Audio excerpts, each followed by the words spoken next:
under starlight's beam. Heroes rise in this night they gleam. Pages turn and this fate intertwines. Saturday night, it rewinds. Spin tales from the might in the city's electric light. Is dark, heroes fight, every moment feels so right. Welcome to that weekend thrill, where stories flash and dreams at will. In this world we take a fun Saturday night special guide in the night. Wonders, heroes unite. Comics and anime and brain and light. Journey through panels and vibrant screens. This colorful tapestry. Welcome. It's Saturday night, which means it's time for Saturday Night Special, the sixth best show on Renovision.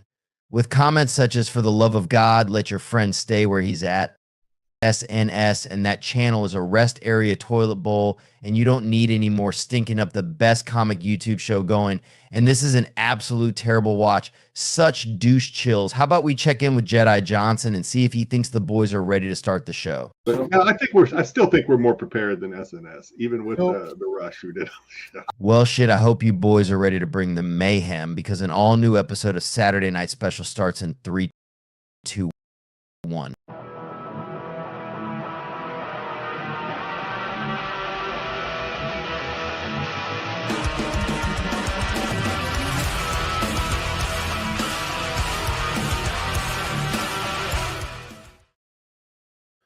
It literally just hit me as the intro's going. I wonder how many people are going to have tuned in to watch the show, because we're on an hour earlier on the East Coast than we usually are. So I guess we didn't account for that. I guess that's what happens when you don't have to do daylight savings time, right? It is what it is. You don't account for not having to follow that. But what's going on, everyone? Welcome to Saturday Night Special. Sam, how you doing this week, man? I'm doing nice and toasty. I had spent about 6 hours in the sun today with my sun. What sun? Isn't black. It wasn't cloudy and overcast by you all day? It wasn't. It was pretty bright, and it was cloudy and overcast for about the first hour of it, but then it brightened up. The skies cleared, and we got a nice little suntan on my face, like a farmer's tan, because I was wearing a hat.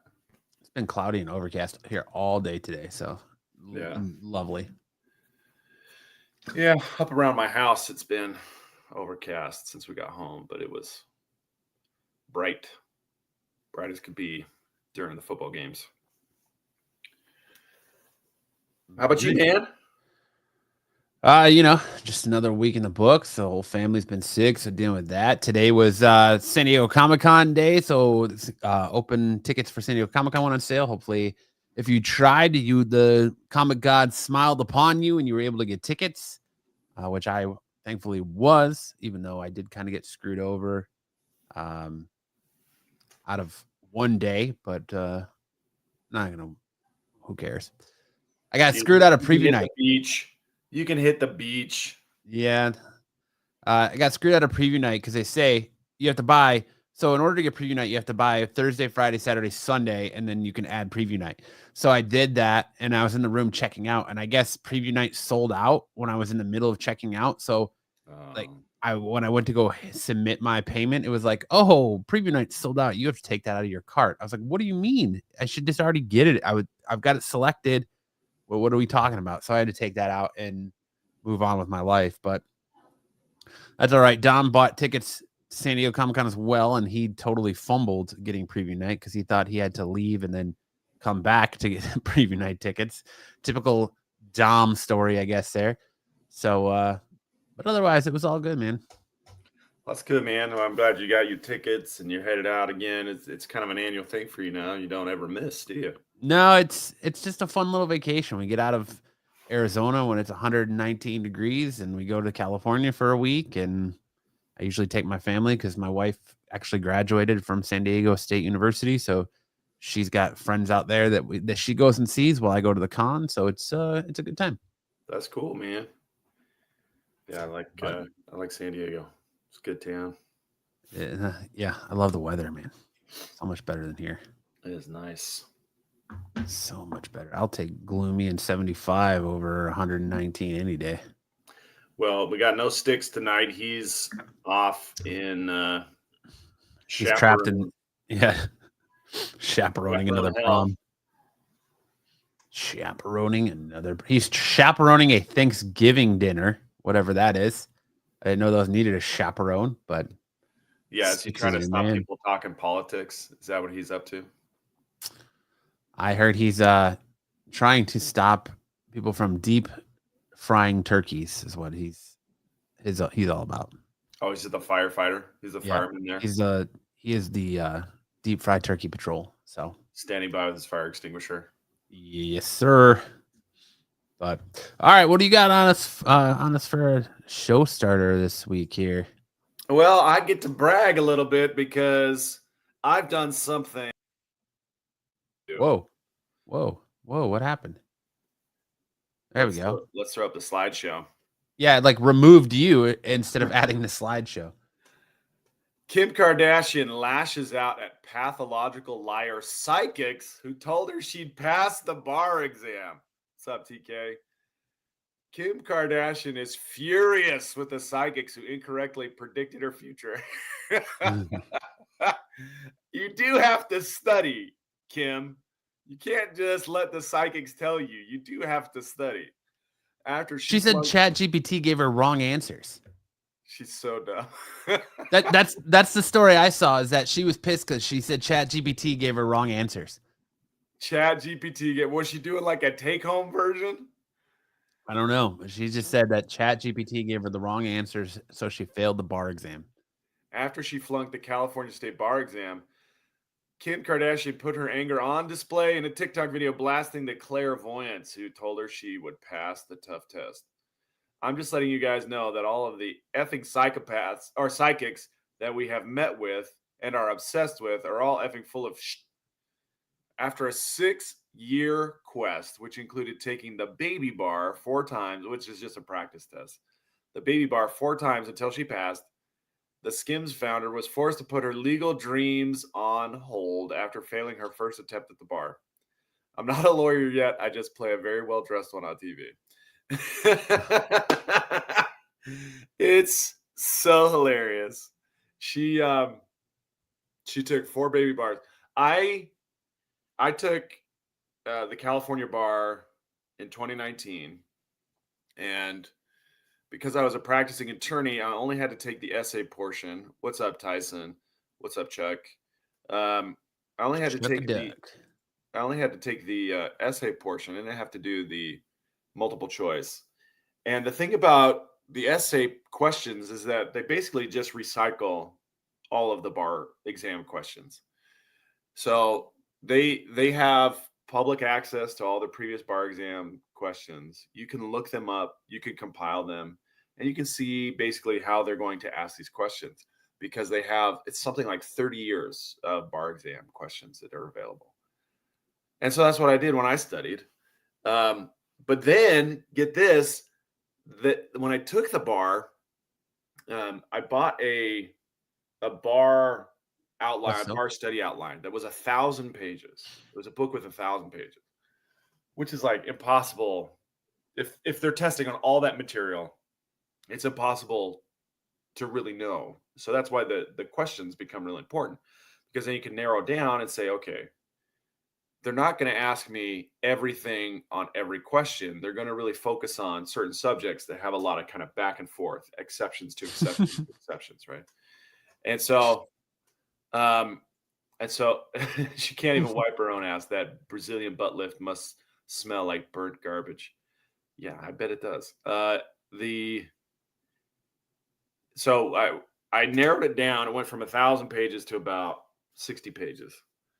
And then the Sunday before I was supposed to drive out to California to take the test, the exam topics got leaked. So there's usually 13 topics that they can test from, and they choose 6 out of those 13.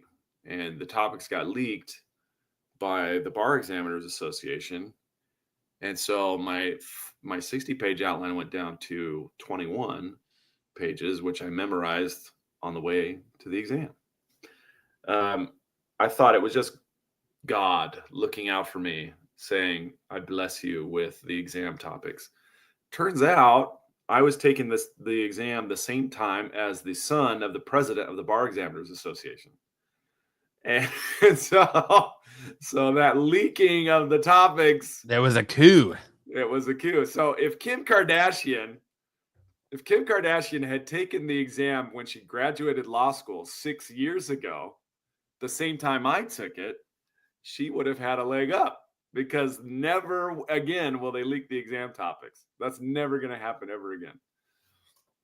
And she's been doing this baby bar exam, trying to guess what they're doing. And I guess she said she's using Chat GPT to try and Yeah, so rip she the said. answers off the internet.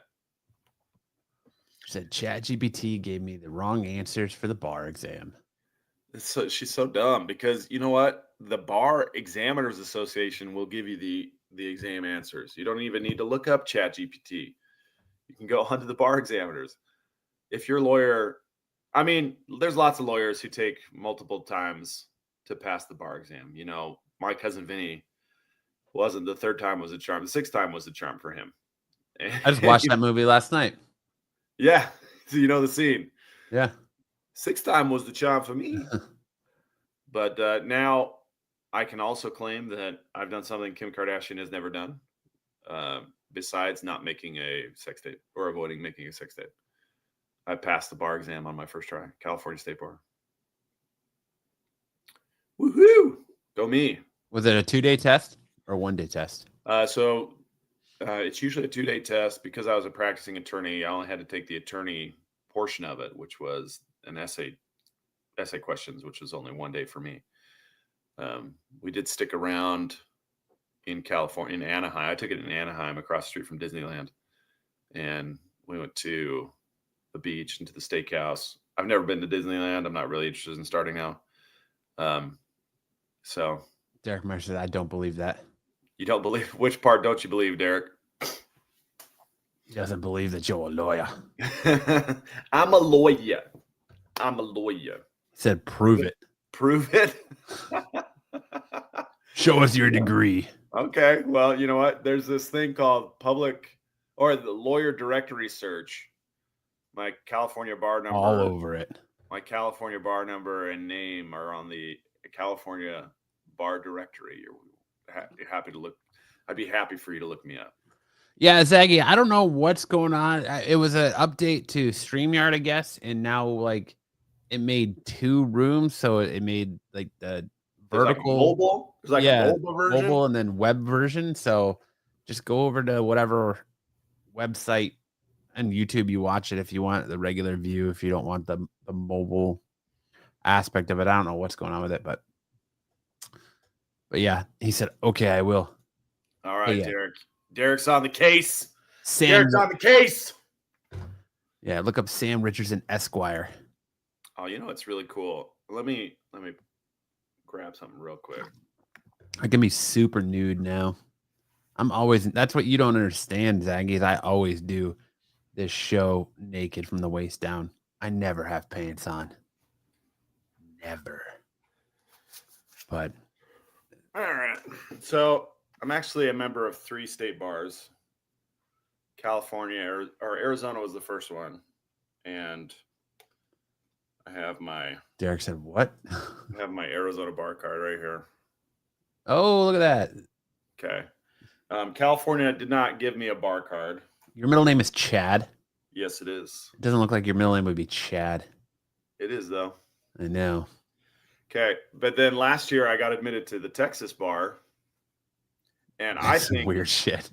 I think they have the coolest state bar because it's like Walker, Texas Ranger. Oh, yeah. And it looks like a credit card. Yeah, it does. Are you guys gay? If so, just kiss. Mom, make him stop. Are you guys gay? Just make him kiss. I don't know what that means. I don't know. That I said when you walked away, I said, Zaggy was like, Oh, now you can be nude now. And I said that's the funny thing about this show is I always do the show naked from the waist down. I don't ever wear pants when I do this show. That's so funny because I would have pictured you as a never nude. Yeah, I shower. Yep, I've got my cutoff jean shorts that I shower with. Never nude. You're almost nude from the waist down, but you're never nude. Never. I've just got those jean shorts that are so low cut, and one of my testicles oddly hangs out the side of it. It's so funny to me that's the article of clothing that is his safety net, right? Right. That prevents him from being out in the open. Can you call Derek gay? I'm not going to call Derek. Boy, these mobile viewers are a different breed. I'll tell you that. Yes, they are. Exciting. All right. Well, yeah. So if you want some tips about taking the California bar exam, give me. He wants to know why you won't call him gay. I just don't care to. I don't care to do that. And you can't make me do it. Matt'll do it. Kyle will do it. There's no peer pressure up in here, son. Do it. These guys. Oh, now he's calling you daddy. Oh my goodness, Derek. Let's move on. I mean, we're not going to call you that, but I can send you to another channel that'll call you that. You know you want to. Look at them trying to bait you. They're trying to bait me, or they're trying to bait you? Your defiance turns him on. What is with these mobile? What is with these mobile apps? Right? This is crazy. I don't even know. This is why awesome. Why did? This reminds me of when we got raided by that Shuli network. Yeah, it was just like our chat was just unbridled horror. Almost fucking why drank my did water with the Pete cap sign on. up for this? I don't think he signed up for it. I think it's just something that was just automatically through StreamYard. Yeah, but it has to go somewhere. Well, there's got to be a way to like turn it off. It has to go to some channel. Zaggy says, "I want to see Marco rage in this mode." Yeah, up close and personal. Look, we're super tiny on their screen too. Yeah, I don't like that. I want to play with you, Buttercup. Kim Kardashian is gayer than me divided by 2. Sounds like you got a problem. Okay. I feel like I'm in a Call of Duty lobby right now. Yeah, they're gonna start dropping. They're gonna start dropping N bombs any second.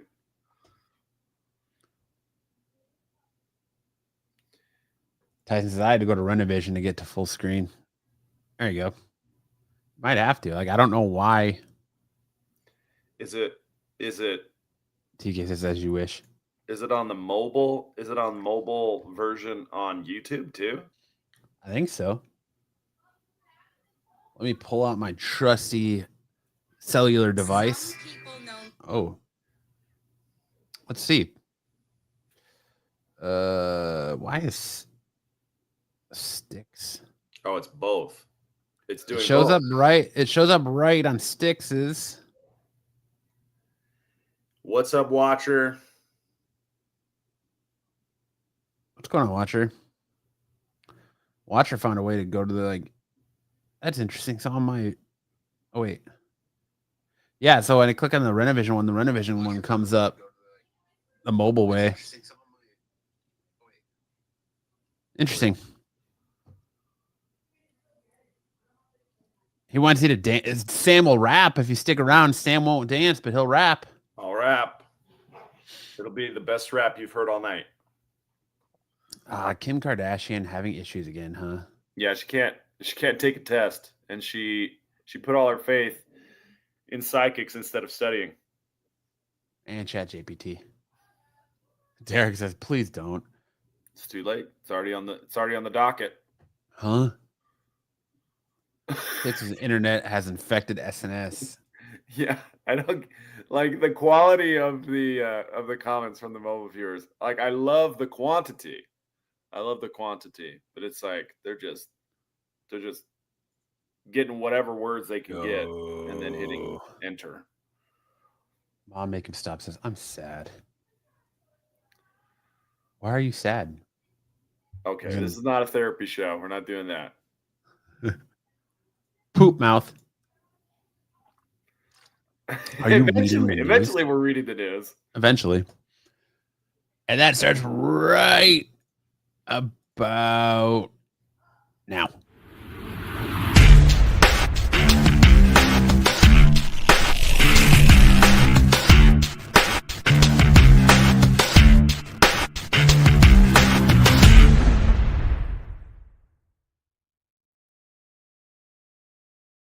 Can you be our therapist? Ed got a new Yeah, what's up, Ed? look Look at that young man. pic. Look at him. He's looking pretty His wife good. must have bought him a fancy new jacket and he's got to show it off. He looks very dapper. in his Looks new like he's ready to jacket. go watch anime right there. Yeah, doesn't he? All right. Man of Tomorrow, Brainiac has been confirmed as the villain for James Gunn's Superman follow-up. That's if this still ever happens, because I still don't think it'll happen if they get sold. But what do I know? A new and improved me. Hell yeah, Ed. Hell yeah. Look very dapper there, sir. I play with myself while I poop. Nice, dude. Thanks for that. Thanks for that stellar info. Matt, you don't have to put up every comment. I do. It's You the, can- it's the you can- rules. You can exercise some discretion. Nope. We now have confirmed that Brainiac will make his big screen debut in James Gunn's The Man of Tomorrow. According to the Wrap, the powerful, super smart cyborg will indeed be the main villain in Gunn's Superman follow-up. And while being introduced as the potentially world-ending threat that forces the Man of Steel, David Cornsweet, and Lex Luthor, Nicholas Hoult, to put their differences aside and team up to oppose Brainiac, has showed up in the DCU-based shows such as Smallville and Krypton, but Man of Tomorrow will make his first feature appearance. It remains to be seen how the character will be introduced in Man of Tomorrow, but there's a good chance it will have something to do with the events of Peacemaker Season 2's final. Gunn has previously confirmed that the quantum unfolding chamber Rick Flag Sr. used to discover salvation is non-human, which could be suggest that Brainiac will come to Earth to recover his technology. Man of Tomorrow will be in theaters on July 9th, 2027. Production is expected to be getting underway next summer. This is pretty good news. I've always wanted them to do a good Brainiac storyline. I feel like there's so many things you could do with this. I had toyed with some Brainiac storylines after Man of Steel that I thought would have been good. And I was always really disappointed that they didn't kind of carry out that storyline. I thought, first off, I thought Zack Snyder didn't do that good of a job with the Justice League anyway. But he could have gone in a certain direction that he had set up, where Superman eventually goes into space and he's trying to save that city. What's that city called? The mini city. No. Oh, Like the miniaturized city from Krypton. I forget what it's called. Anyway, and it involved Brainiac, and I thought it would have been really good. But I'm really excited to see this. It does look like a lot of people are pushing for James Gunn to stick around. Candor. That's right. Thank you, Candor, Walter. yes. Thank you. And hopefully it does. But yeah, if Warner Brothers gets sold, I have a hard time believing James Gunn's sticking around.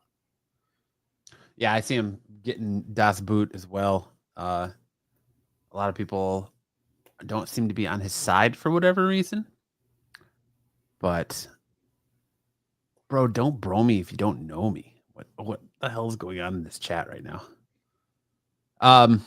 It's a bit of unfriendly chaos. At least the Hartman's here to kind of bring back the known chaos. Do you think Superman is a kryptonite butt plug? I think he does. Him and Lois probably get a little kinky. Super Kryptonian butt plug. New format sucks for the TV. Ed, okay. Again, I don't know why it's doing this double format, but if you go to the Renovision site or not site, but YouTube page, Ed, it's in 2 different formats. So it's in mobile and then the regular format you're used to. You just make sure you click on the right one and it'll change you to the right format. I guess the mobile one has a little phone icon next to it. I don't know. It's just it is what it is, I guess. I'll have to figure out a way to turn it off next time, but it just when I created the room, it just automatically did it. So I don't know. But this is Pete's fault. I am super stoked though that at least now that we're getting a sequel, it's not going to be Zod. I'm glad that Zod isn't going to be the villain again, and we don't have to sit through another Zod movie. Like, it was cool that Zod was the villain in the first Man of Steel and all the other older ones, but I don't want Zod again. I'm glad Brainiac's getting shot. I would love for it to be more like the absolute Superman Brainiac, but alas, I think it's going to be more of the traditional Brainiac that we're used to. I just pooped my pants. Good job. Let's give this man a round of applause for shitting himself, not having discretion. I want to do bad things to you, Sam. Okay. Derek, bad things to you. I think this is one of our. He's definitely going to stick around for Misconnections. He's going to love Misconnections. Absolutely, love it. Moving on. Disney CEO Bob Iger says Disney Plus will allow AI-generated content as studios embrace controversial technology. AI usage in Hollywood continues to divide opinions, and during a Q4 earnings call yesterday, Disney CEO Bob Iger talked about how the studio intends to use artificial intelligence in a way that supposedly benefits consumers. The executive said that the studio has been in interesting conversations with some AI companies and described the discussions as being quite productive. As for what Disney hopes to achieve through AI usage, the House of Mouse is seeking to not only protect the value of our IP and our creative engines, but also to seek opportunities for us to use their technology to create more engagement with consumers. Initially, we see opportunities in terms of efficiency and effectiveness by deploying AI, suggesting that it will impact film and TV productions, office workflow, and support for cast members. However, rather than seeking to use AI as a means of replacing its human staff, Disney has been engaged with our cast members and employees about how best to utilize it. Still, Disney's priority is to protect our IP with the hopes of being that they can reach some agreement that reflects our needs to protect the IP. Iger later shared, in other words, that the studio wants to make sure all those emerging AI companies don't take advantage of its franchises and characters before they can. Looking to streaming, Iger pointed to phenomenal opportunities to deploy AI across our direct-to-consumer platforms, promising the biggest and most significant changes from a product perspective, from a technology perspective, since we launched Disney Plus in 2019. Ugh, that's a lot. Okay, so South Park literally just made fun of this on Wednesday, where I don't know if you guys watch South Park, but they were using the Sora AI to make all these different cartoon characters poop in the South Park kids' mouths. So they made like Droopy Dog take a shit in Kyle's mouth, and then they had Bluey shit on people, and they're just using the Sora app to. And the cops think like the police force in South Park are like all over like everything. Like, oh well, why are these characters doing this? How is this happening? We need to stop this. And it's all AI. Like they just believe it because AI is believable. So it's interesting that Disney had this call yesterday saying that they're going to start using AI more. But I've seen a lot of, I don't know. AI is definitely the way of the future. What do you think about that, Sam?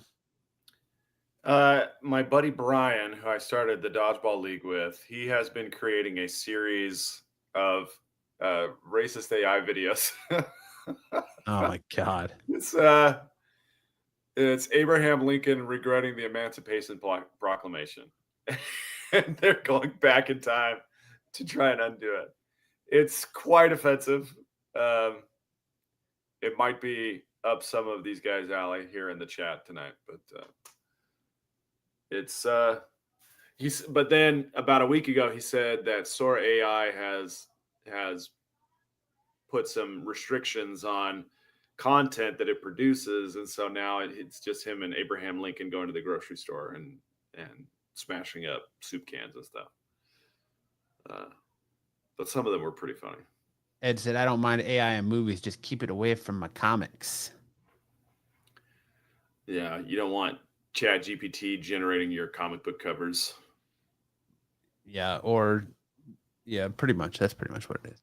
Although DC said they'll never use AI, and they've effectively used AI on covers before. So I wonder if that means that just moving forward. How long you been in the closet, Hick? Anyways, I'm about to start. I wish I could turn this off. Well, none of the mobile comments are showing up on yeah, I know. On the screen. Thank feed. God. Start dropping Banhammer.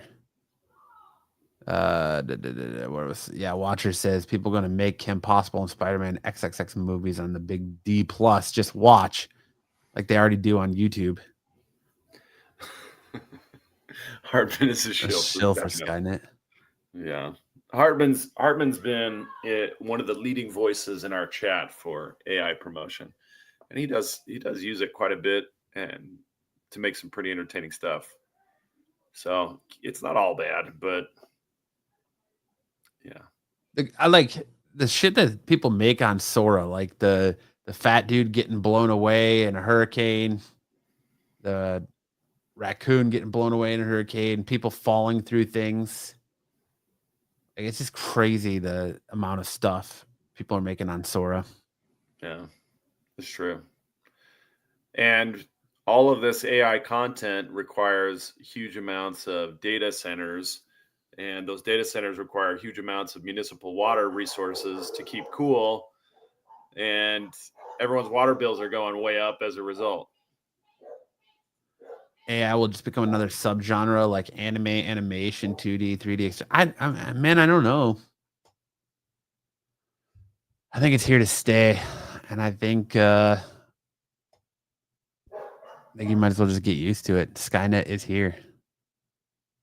A lot of throwing shit at the wall. Skynet is here, and it's just AI slop. It's just here to produce AI slop right now. We're not going to be taken over by T-800s and liquid metal robots. We're going to be taken over by AI slop that's gobbling up all our drinking water.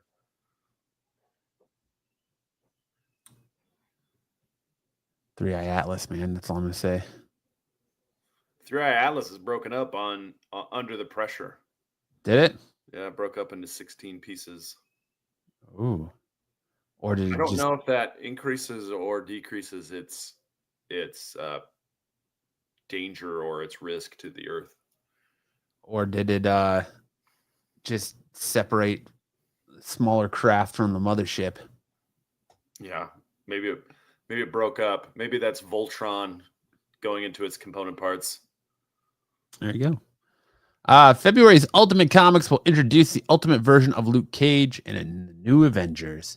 At last month's New York Comic Con, Marvel Comics confirmed that it will be bringing its new Ultimate Universe to an end next year, closing out its 5 hit titles and wrapping things up in an epic final saga. Ultimate Endgame. Igniting the industry with its bold storytelling and modern takes on the Marvel mythos, the Ultimate Universe will now be able to enjoy in its entirety for years to come. But it's not over yet.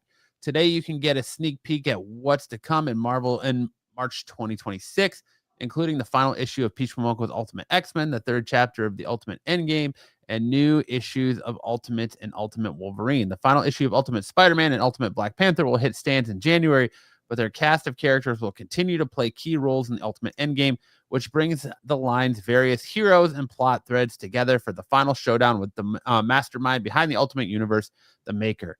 Bid farewell to visionary creator Peach Momoko's unforgettable vision of mutant kind in the Ultimate X-Men 24. That book has sucked. The discovery of Maker's true power in the Ultimate Endgame number 3, as well as will witness an inspiring turning point for the Resistance in Ultimates 21. by camp when Luke Cage and the New Avengers debut before holding an X showdown for the ages as Wolverine and Jean Grey team up in Ultimate Wolverine 14, hitting newsstands later next year. Super sad to see the Ultimate Universe ending. It's interesting that they're going to bring in new characters as they're ending, so you don't even really get time with these characters before they're like pulling the plug on this whole universe, which I don't understand still why they're pulling the plug on a universe that's selling and one of their hottest lines. But what do I know? Quit while you're ahead. I guess so. Nah, it's a dumb idea. That's a good line. By the way, great job reading. You had like 0 mistakes there. That was really awesome. Oh, thanks. I've been working. Hooked on Phonics works for me. You know. Yeah, it's paying off. It's paying off. You're getting through it. I don't know why Alexa is talking to me, but anyway. Marvel Comics announces Daredevil relaunch with new creative team as Matt Murdock goes back to school. Writers like Brian Michael Bendis, Ed Brubaker, Mark Waid, and Chip Zdarsky have delivered definitive spins on Daredevil in the modern Marvel Comics era, and they've all proven a hard act to follow. Saladin Ahmad recently wrapped up his Daredevil run while making Matt a man of the cloth and pitting him against the 7 deadly sins was a solid idea. The execution was widely deemed a disappointment by many fans. Next, it's down to writer Stephanie Phillips, Planet She-Hulk, and artist Lee Grabert, Doctor Strange, to make over the Man Without Fear in 2026. Following in the footsteps of legendary creative teams from the title's esteemed history, Phillips and Gabbett set out to redefine Daredevil for a new age, a fresh start that's perfect for the newcomers and longtime fans alike. The new run sees Matt Murdock confront unprecedented challenges, both in his personal life as Matt Murdock and on the dangerous streets of Hell's Kitchen as Daredevil. Matt will go back to school, taking a new role as a law professor, just as a new supervillain named Omen emerges with a mysterious vendetta against his superhero alter ego. Which is funny because I see a lot of people online making fun of this book because the first issue is blind bags. So blind bags? You're putting a comic about a blind character in a blind bag. A little on the nose, isn't it, Marvel? Come on now. So I have the same question as the watcher. Is Stephanie Phillips, was Planet She-Hulk any good? I have not read Planet She-Hulk. I am not the biggest She-Hulk fan. I'm not too familiar with Stephanie Phillips stuff. I hear that She-Hulk actually had to take the bar 3 times before she passed. Only 3 times? Yeah. But she did take the baby bar 4 times. Oh, dude, what if they got Kim Kardashian to play She-Hulk? That would be funny. Then her Brazilian butt lift would actually fit. It would fit on She-Hulk. Yeah, I'm trying to see what. Oh, she wrote Grimm. Okay. And I'm not too familiar with her work because she's writing a bunch of characters. She's writing Rogue and Gambit, all new Spider-Gwen. She wrote Harley Quinn stuff, Grimm, mostly Harley Quinn and Grimm. Yeah, I'm not reading those books, so I'm not really familiar with her. What's up, Dungeon Crawler? What's Matt up, and Kevin? Sam. Matt Sam. I'm a huge She-Hulk fan, and no one has beat John Byrne yet. Yeah. But there you go. Matt Murdock coming back again. His 80s run is still top notch. Nice.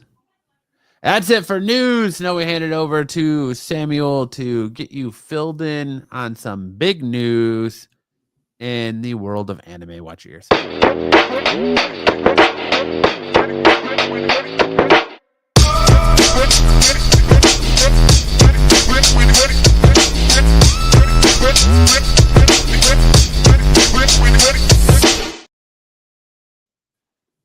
Welcome to Big News in Anime. and we're gonna kick it right off. We're not gonna bore you. We got to keep Ed tuned in. We got 2 new season 3 One Piece live action casting announcements. We have Cole Escola as Bon Clay, kind of a transgender character being played by a transgender individual. So kudos to the casting team there. It seems like they nailed it. I saw some stuff from Cole Escola, the stuff that they did, and it looked like this is the guy, this is the individual for the job. Then we got Zolo Maridueña, the Blue Beetle himself, Cobra Kai, playing a big character, Portgas the Ace, who is the brother of Monkey D. Luffy, the main character. And this is fan speculation that we had, probably going back about a year, that this was going to be the casting that they had for this character.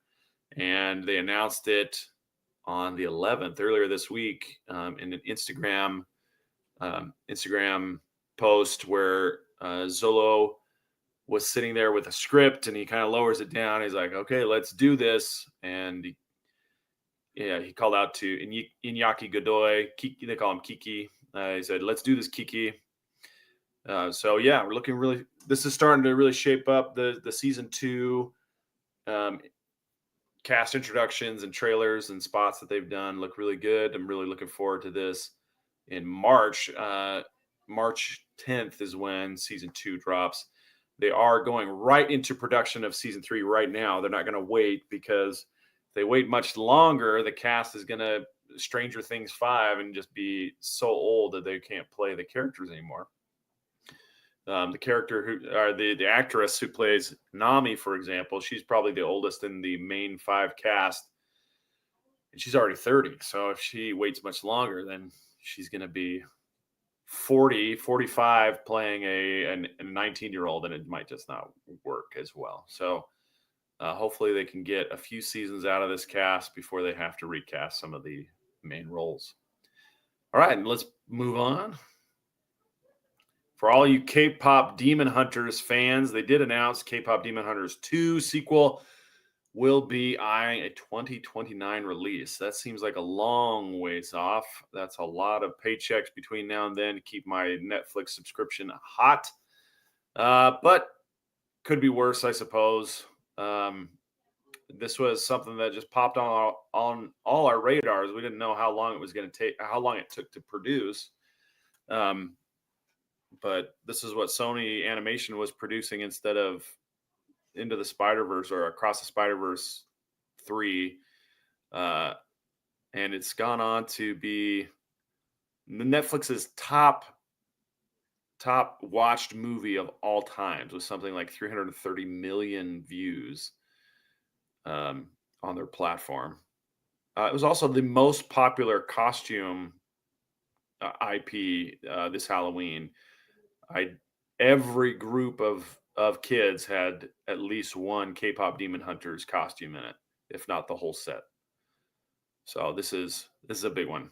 My wife and kids went as them. My wife went as Rumi. My youngest was Mira, and my oldest was Zoe. So there you go. There you go.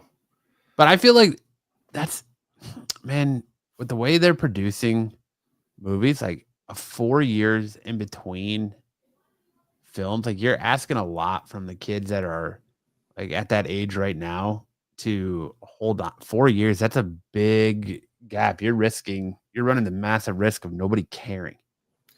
Yeah, I mean, think about my youngest daughter, who was really into this. We watched this movie together. She's 7 now. In 4 years, she'll be 11, and her taste will have matured to something else. Yeah. But it did capture a lot of attention from folks of all ages. It wasn't just kids who were into it. There were a lot of teenagers and adults who were into it as well. It was very had very broad appeal.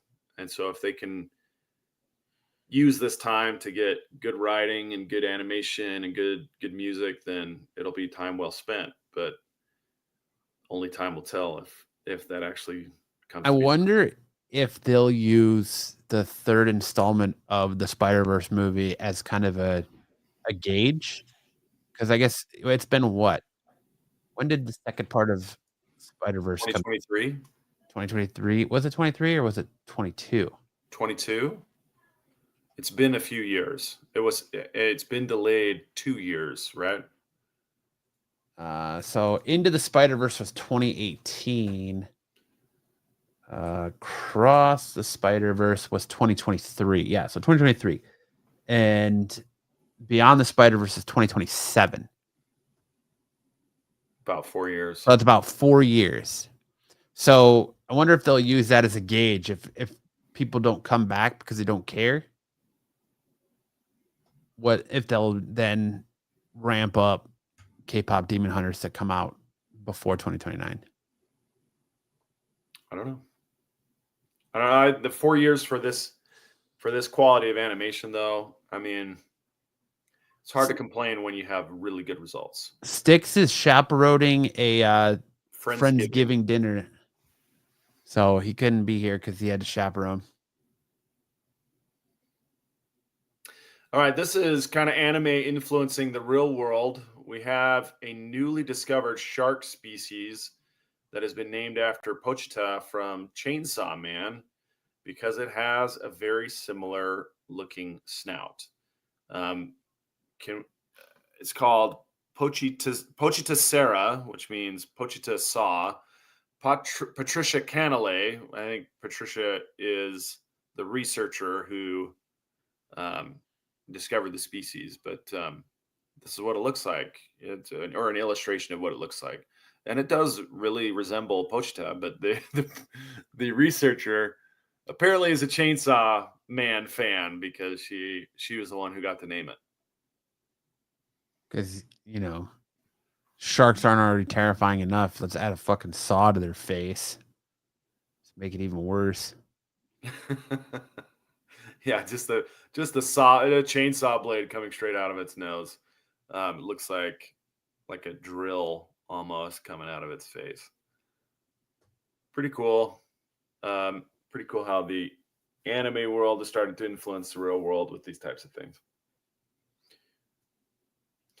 And then we had the Super Mario Galaxy movie trailer hit. We have Brie Larson voicing Rosalina in the Super Mario Galaxy movie. If you want to take a look at the trailer, you can click on the picture on the right. Why'd they make Mario fatter than he was in the first one? They didn't. I kind of stretched I stretched the picture out so it would fit in the black square there. Yeah, and I agree with Hartman on this one. Like this, 2 girls, 1 up right here. Like this is very seductive. Yeah, I mean Rosalina's got her hand on his leg or something. I don't know what that's about. And they're in a bed, and like Peach looks like she's all happy. She looks like she's almost got the shocker ready to go right here. Yeah, Mario's in for it right there. It does look very romantic. But we've got the cast from the original back with just a couple of additions. So Jack Black's Bowser in miniature right now, which it's about to reveal.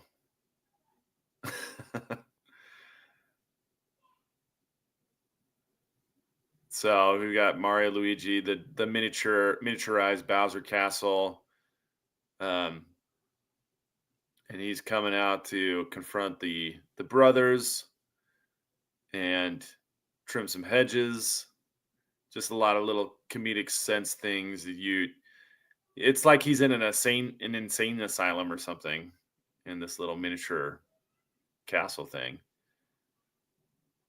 They need to make prints of that painting so you can hang it on your wall. Yeah, like they did with the Kramer from Seinfeld. From Seinfeld, a displate of Bowser, Chad Bowser with Peach. But we've got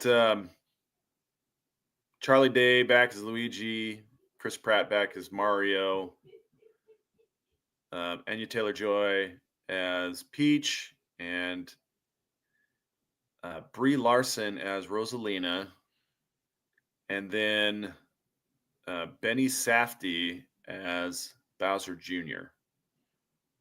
I'm a little worried this movie's gonna suck. They're combining elements like the upside down pyramids. That's from Mario Odyssey, not necessarily from Mario Galaxy. But then they've also got these elements from Mario Galaxy, the Mario Galaxy games, which means we'll probably see some Yoshi. They'll have Yoshi come in here too. Well, he was teased at the end of the first one, and I think a lot of people have been complaining that we didn't already see him in the trailer. But I think that's going to be something they save for like the final trailer. You get to see a little bit of her go ham here. Yeah, this was one of the coolest battles in the Super. I think Larry David should play Yoshi. That's a great idea.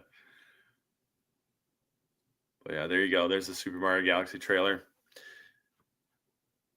And then the One Punch Man anime continues to disappoint. Season 3 has been a real stinker animation-wise. It's all I keep hearing about is how bad season 3 of One Punch Man is.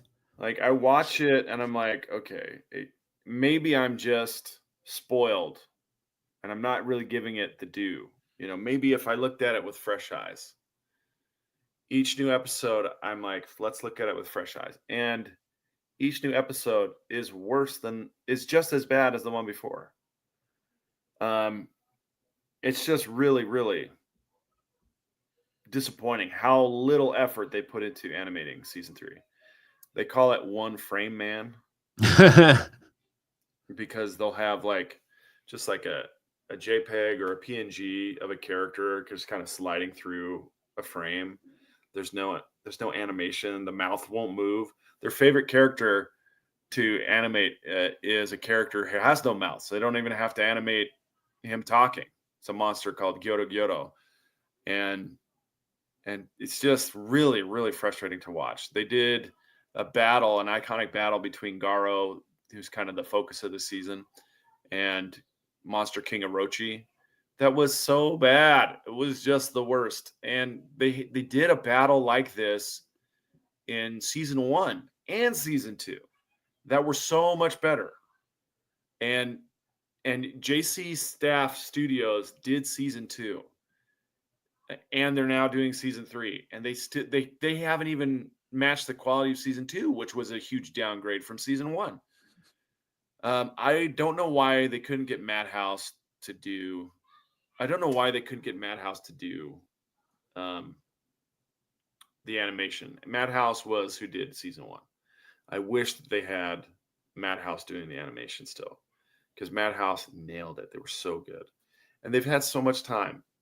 Why couldn't they get the porn company or the hentai company that's doing the trailers and stuff to animate the actual?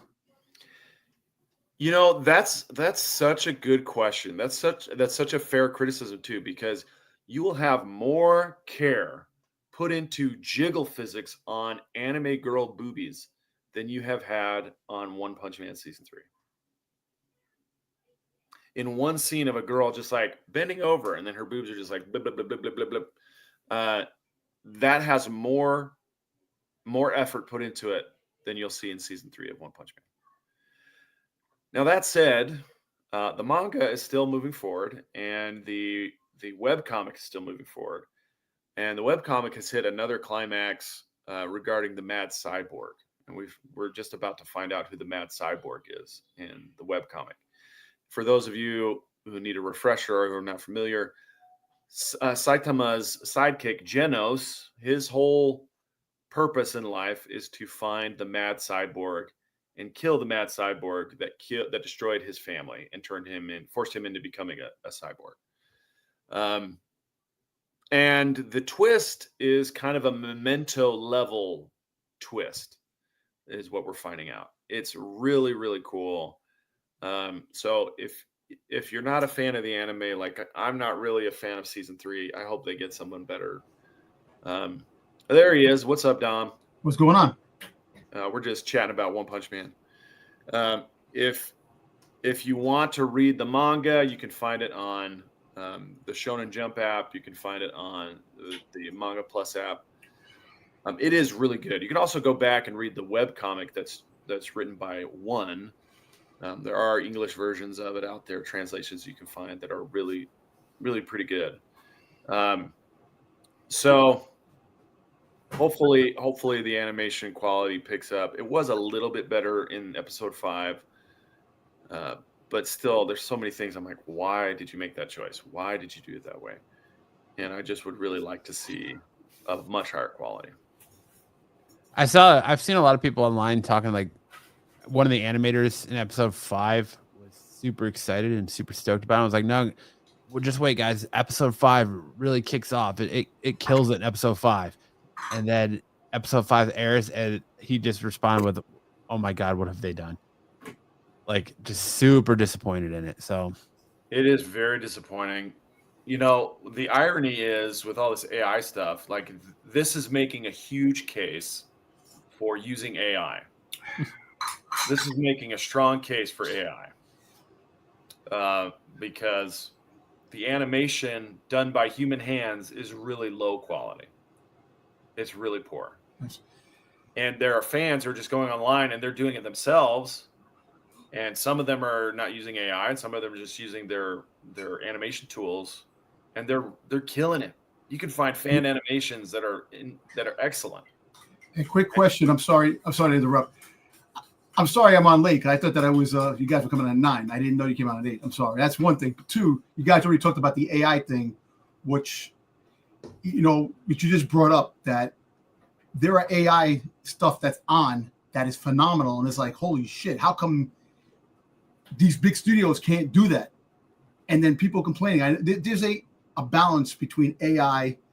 People want it, people don't want it. It might take people's jobs away because it's computer. But remember, CGI is the beginning of what AI eventually is becoming, and it's only going to get better. Technology is always going to grow. And tell that to Marvel, because somehow their CGI just keeps getting worse.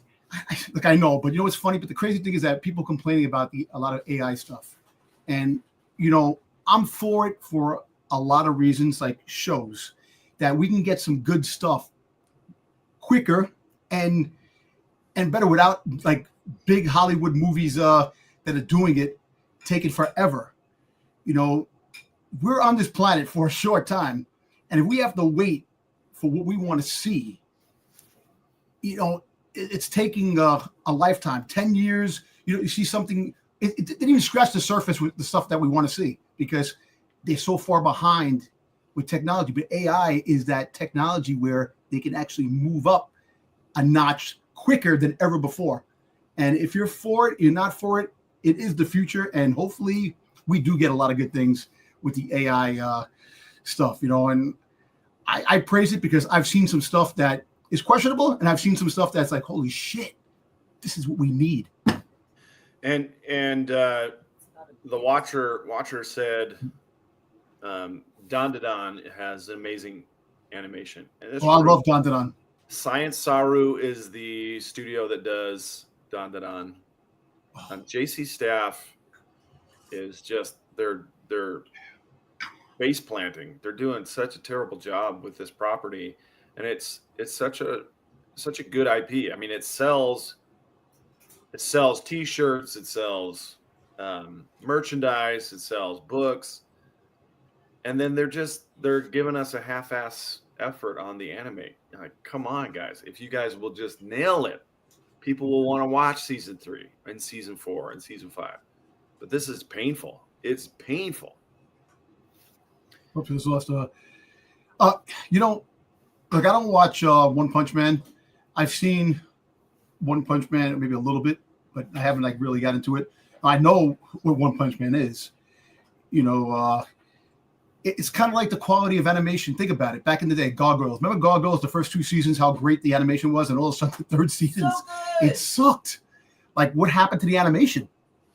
And that's majority is hand drawn. But what happened? They try to save money by making things lesser. But back to AI, I think AI, if you really get AI to that point where it make things fantastic, One Punch Man, like you watch it, Sam. I know you watch it, and What do you think about it? Because like I said, I haven't like watched the all the seasons. So the animation is so-so, right? Well, the animation in season 1 was spectacular. Okay. I mean, it still holds up against the newest anime that are coming out. Season 1 was animated by Madhouse, and then they moved to a different studio called JC Staff. JC Staff, they use a lot of like recycled animation cells, and the quality wasn't as good. So one of the things that season 1 did really well was they didn't like do a lot of blur lines. You know how you'll see like when they want to make someone look fast, they'll do like a blur. Okay. Right. They didn't do that in season 1. They would just add more frames and make it go faster. Or they'd slow it down so you could see what was happening. In season 2, you get a lot of that kind of like the speed lines and stuff like that, the blurs to make it look like they're moving fast through a frame.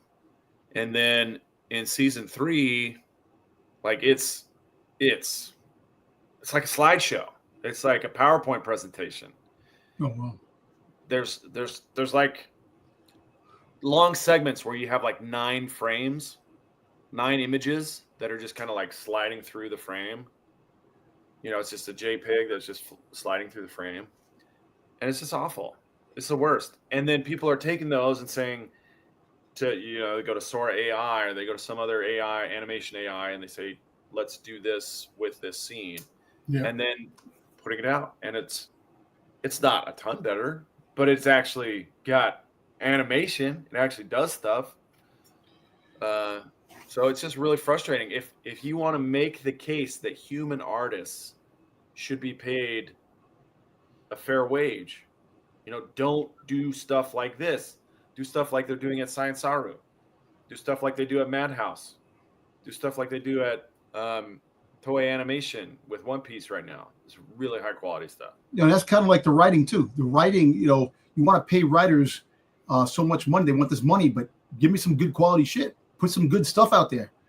Good stories, man. Everything is half-ass. You don't get great stories out there. Andor had a great story. A great story towards it. The acting and the story was fantastic. To get quality stuff like that, you have to pay. Nobody wants to pay the comic artists. Nobody wants to pay the writers. Nobody wants to pay the actors. Nobody wants to pay. You're making billions of dollars for these corporations. Corporations are useful. They want to use you for that particular time, and then once you're not useful anymore, on with the next. And that's again why I keep saying I hate corporations, because corporations take the life out of everything. And they don't give a shit about paying the anime. Like, look, the original back in the day, growing up, Sam, with like Thundercats and all the other cartoons back in the 70s, everything was hand drawn and everything was great. Everything is not hand drawn as much as today anymore. It's a lot of it's more CGI based, or it's more computer 3D. Well, yeah, and the animation style that they're using for season 3 is called 2.5D. Okay. Where you 3D model a character, but you want it to be cel shaded so that it looks like it was hand drawn. Okay. And they didn't do that in season 1. They didn't do that in season 2, and so you can tell that there's a difference in the character designs. And the thing about One Punch Man is it's not meant to be like a certain consistency throughout. Yeah. The original artist has kind of a very rudimentary style. And Yusuke Murata, who does the manga version, like you see on the screen right now, he will sometimes adopt that kind of crude style to convey certain emotions or certain reactions. But he also has a really detailed style, like you can see here. The anime in season 1 did a really good job of adapting that. And season 2 did an okay job. And season 3 is doing a terrible job. They're just doing an awful job. So it's a real big bummer for me. We'll move on. I don't want to just drag on and on about this, but One Punch Man, the manga is really good. I would encourage everybody to get caught up as it moves into the Neo Heroes arc, which is coming to a close on the webcomic side. All right, we can move How many forward. issues in the web comic? How many? There's 180 some chapters in the webcomic. Okay. Wow. I don't have any new Fidel news. He's supposed to be coming here in December, but I haven't heard anything from him for a while. So maybe he's doing all right. And then we'll hit. No I've got some- updates about his new love. Well, no, I haven't heard. No anything. Instagram updates or nothing. No, I only hear from him once in a while. About once every 6 weeks, he'll send me an update. But I'll reach out to him and see what he'll tell me. Is she AI? No, she's a real person, or at least the pictures are of a real person. Okay. But she's from Chicago, so when he transfers to San Diego, it'll be Dunzo. And he hasn't said anything about her in a while, so it's probably Dunzo already. Okay. Dungeon Crawler, no, he's gonna come home during the holidays. He's supposed to be here in December, but and he's not deployed. He's in school. He's in training. So still waiting to see what's going on. I only got one highlight reel for flag football today. Nope. On the photo, just the photo. So we had a doubleheader today. We were at the park for about 6 hours. And as you can see, it was bright and sunny while we were playing flag football this morning. Gosh, it's going really slow. Yeah, your video is like freezing. Hmm. Yeah, it's like frozen. Hey, Macadam. It's not me. It's probably the. No, yeah, it's the Instagram video. Yeah, Instagram. Yeah. Instagram has been acting up all day today. I've been having problems with my Instagram too. There it Okay. goes. Oh, now it froze again. Oh, it froze again. Anyway, go to my personal. Oh, here we go. Let's see if it'll. I've got a bunch of kids who are injured, man. Really? My best kid, and he's he's got a hurt ankle. He's got an ankle problem, so he's like limping through it. But look how fast he is, even with the ankle injury. Damn. See, kids can do it, man. We've been crying on the sideline. The old dude, like, I can't do this. Ed says he should have used AI, Sam. Maybe you should have. You know, I've used AI for my video editing before to crop highlights. That kid has my favorite number on his shirt, man. Bobby 5. says that's Sticks level internet right there. Yeah, for sure. We've got 3 video streaming going on right now. Anybody who wears the number 5 becomes a hero, man. That's a great number 5. That's it. Dungeon Caller says, Sam, how many kids do you have? I have 7 kids of my own, and then Damn. talking about the players on my team, I've got 10 players on my team. And 3 of them are different kids. The rest of the team. Well, my son is on the team. Oh. You can see him in some of these clips. He's the guy standing there with his arms folded. Oh. That's my youngest son. But yeah, we had a good time today. Cool. So if you want to check out my football highlights, I put them on my personal Instagram page, which is S Richardson MML. This team's a co-ed team, right? You have girls on the team too, right? It is a co-ed league. What's my Co-ed work league. schedule like? I work 5 days a week from 8 to 5. Sometimes I work late. Sometimes I work early. Just depends on what my clients need. Yeah, basically, it's the way the world runs. They need you. Only game Sam doesn't play is the pullout game. You got that right, Ed. You got that right. Hey, well, I got a guy at my job who has 7 kids too, man. Oh, It's yeah. like, In New York? yeah, he lives. Yeah, Amazing.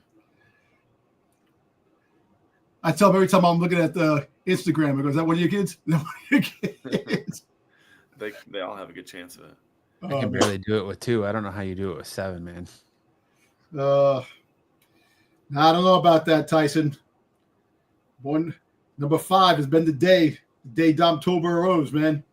Have you guys seen his Legend of Zelda movie set photos yet? I have. No, I haven't seen them. I'll have to look them up. Anyway, that's it for highlights, and I'll throw it back to you, Matt, for Oh, well, you don't have to throw it back to me because we're going to go into mega character matchup, and I'm going to throw it right back to you, which this week's matchup, we have Groot versus Miracle Man. Sam, why don't you tell us a little bit about Groot? All right.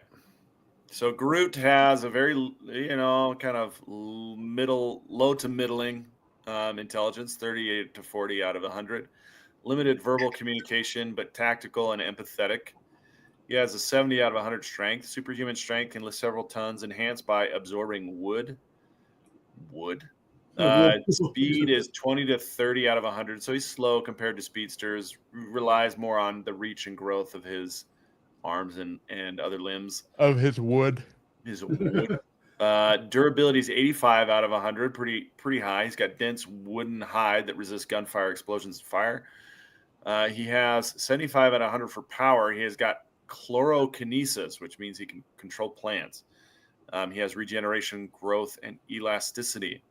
He has 55 out of 100 for combat skills. He's an effective brawler, uses size and reach. Not a trained martial artist, though. His stamina is 90 out of 100 because he can fight for extended periods and doesn't tire easily.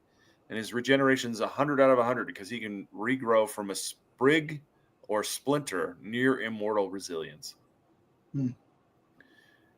And then just a review of Miracle Man. He's basically Jesus of the comic book universe. He's got 85 out of 100 intelligence, 100 out of 100 strength, 95 out of 100 speed, 100 out of 100 durability, 95 out of 100 energy projection, 70 out of 100 combat skill, 100 out of 100 stamina. He can fly, and he has telepathy and telekinesis. So combat skill, if you could actually get 30% chance of taking him out combat, if it's hand-to-hand combat.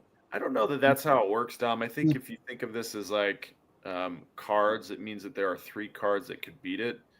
But there's not an even distribution of those types of cards in the deck. Oh, okay. All right. Okay. All right. Let's see how it plays out in the scenario.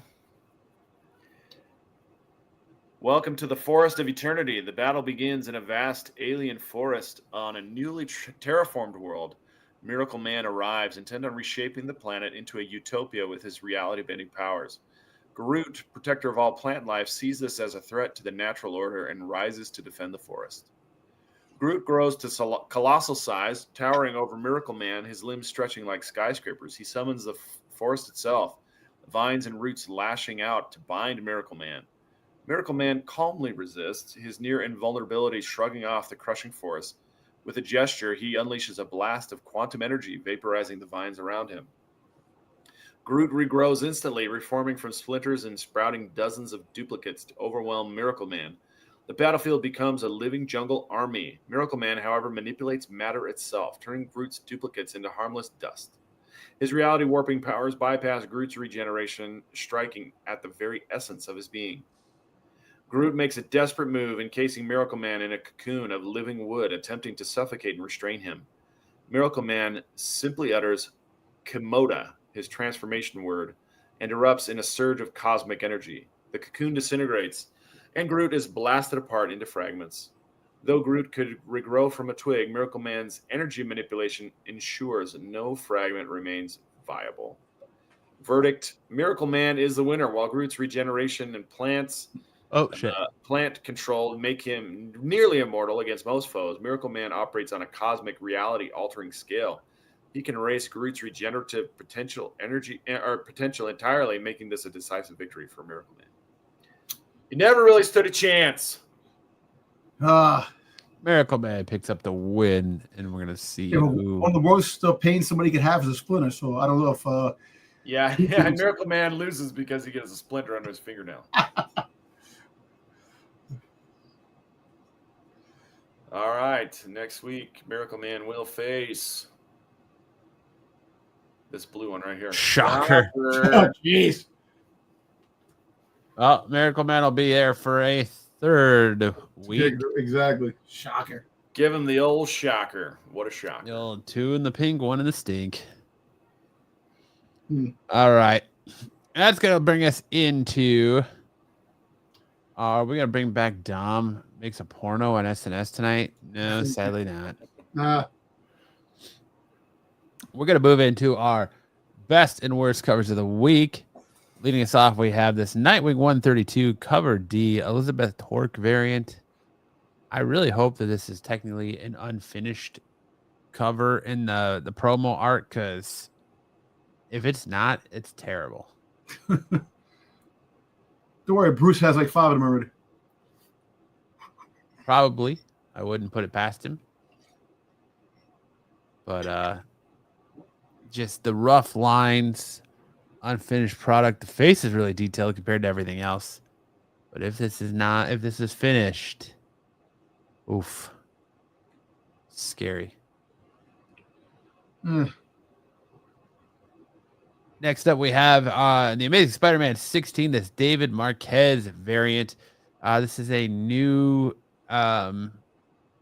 character here. I believe his name is Plague RX. What is it, Hush? That's what I said. That's why he's on here, because we're so far gone between stupid ass names for characters that now Marvel's just into copying DC characters, and now we've got Spider-Man's version of Hush, apparently. Oh, Jesus.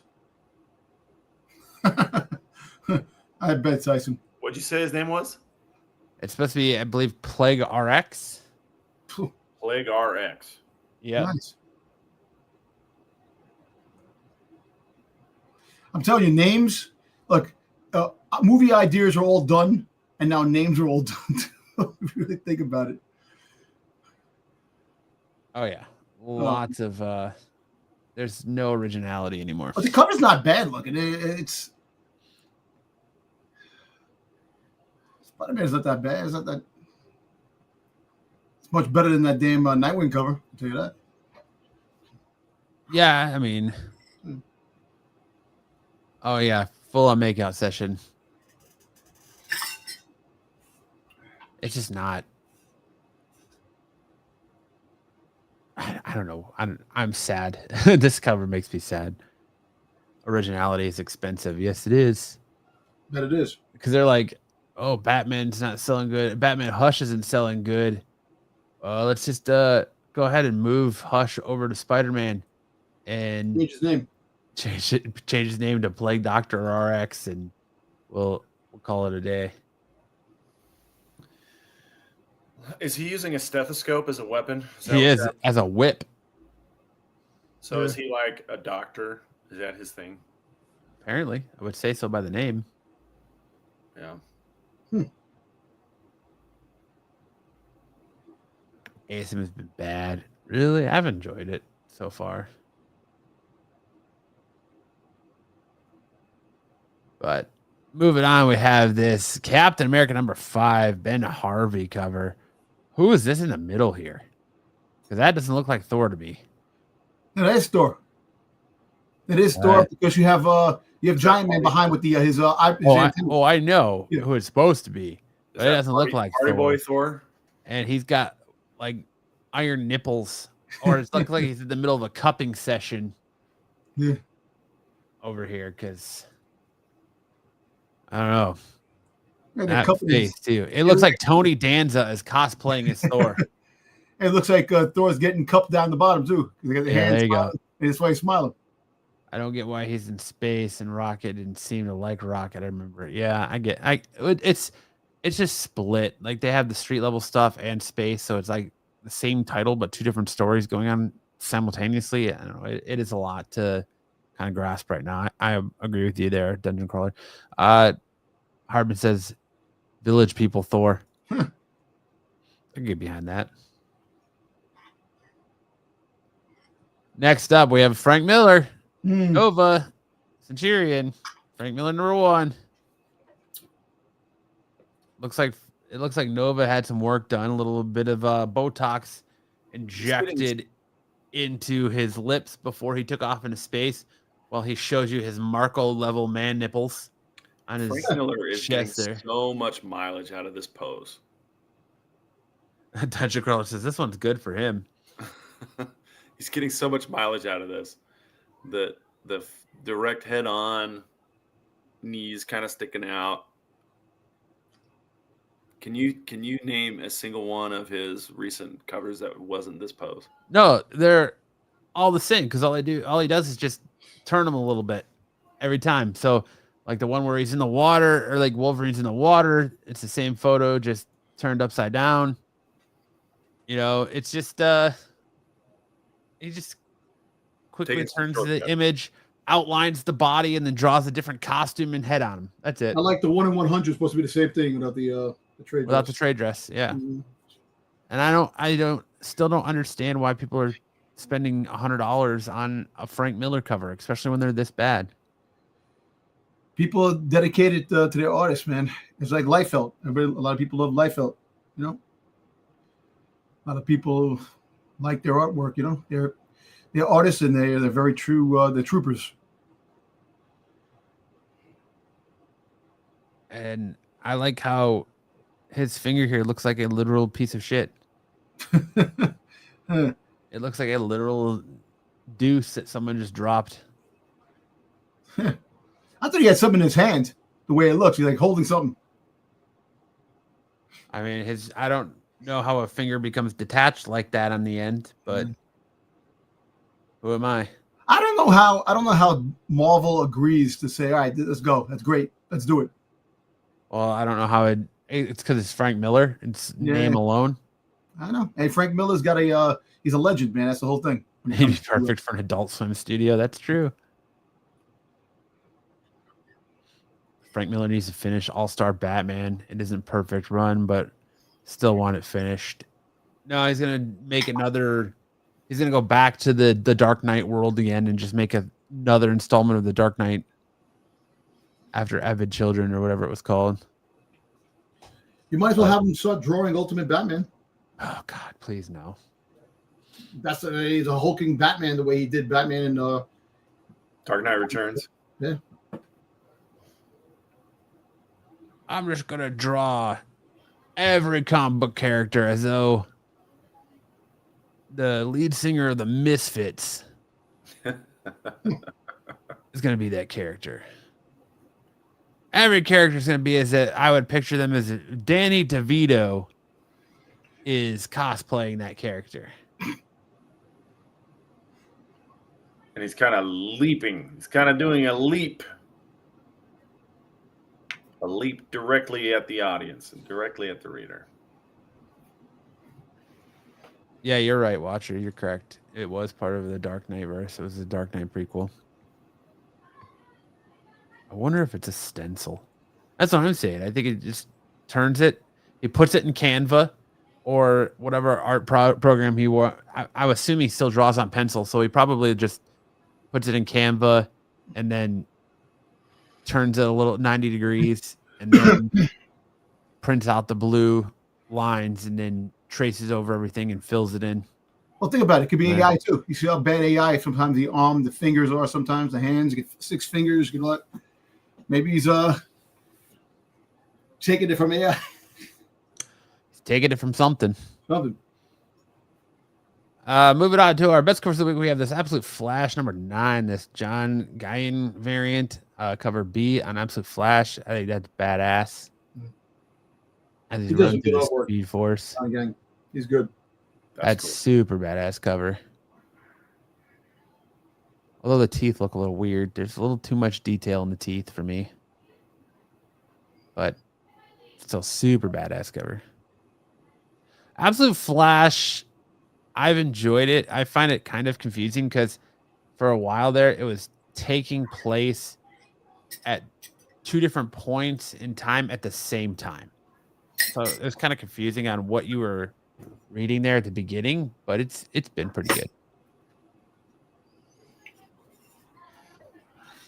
Hey, all those mobile chat guys dropped off. Yeah, they did. They didn't want to talk comics. One of them came back to see if we had kissed yet, and then left again. How were we supposed to kiss? How are we supposed to kiss, Matt? We're in Brady Bunch boxes. We can't kiss. Next up, we have this cover D, Mark Brooks variant for Batman Deadpool number 1. That's right. We had Deadpool Batman the Marvel side. Now we're getting Batman Deadpool from the DC side. I love this Scarlet Witch and Zatanna cover. Let's go. Look at Zatanna there. She just wants to cup your balls. There you go. Hey now.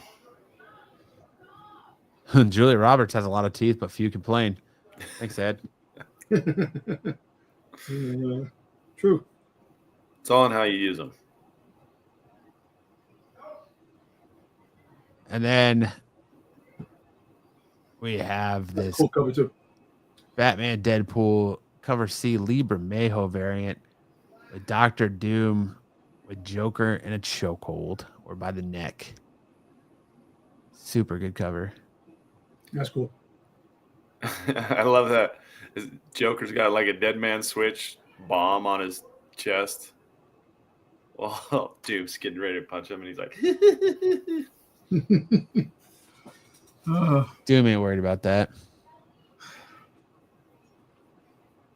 Then we got another Lee Bermejo, an Amazing Spider-Man 16. It's a 1/100.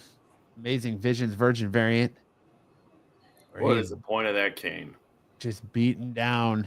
Well, I mean, dude, you're as big as the Kingpin. Your knees have got to be a little bit sore from time to time walking around. You might need a little assistance there.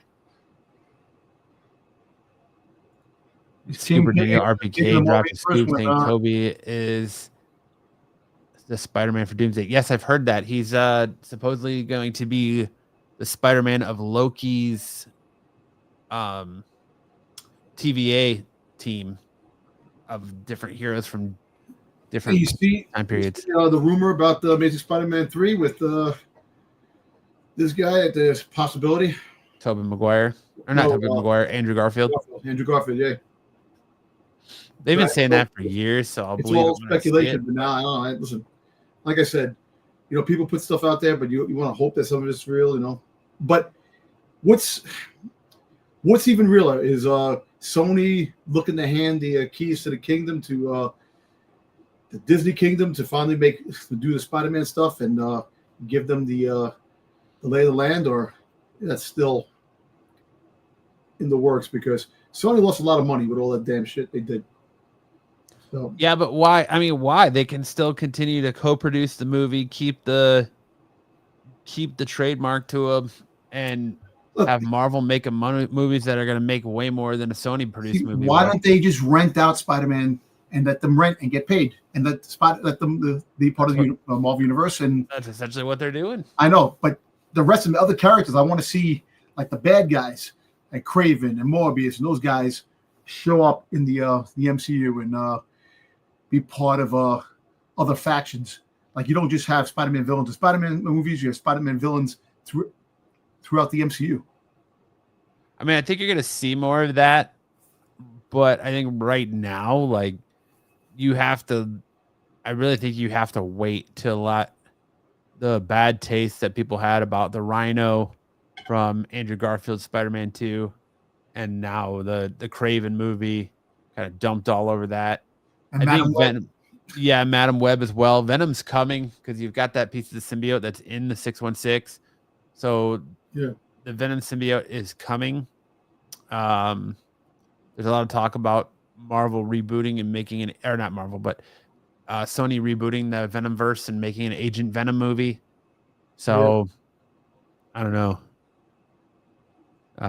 Watch said that Amazing Spider-Man 3 rumor came from a small screen who isn't very reliable.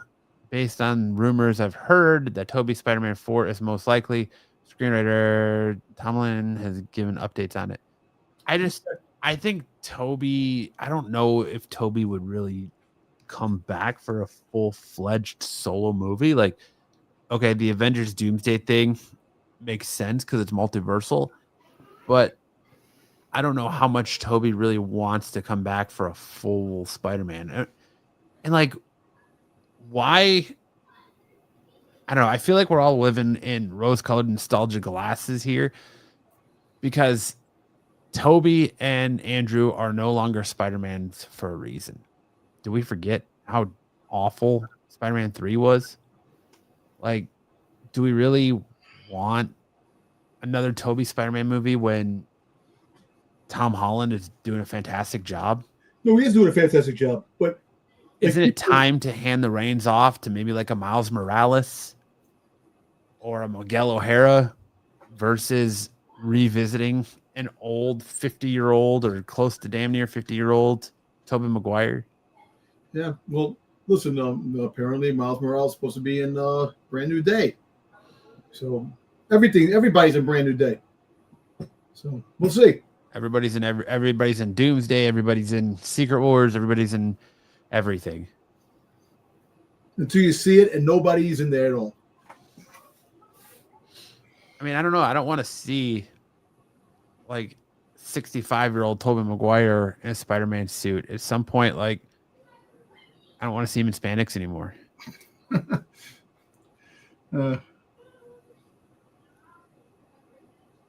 I want an adult Spider-Man story where he's married with Mayday.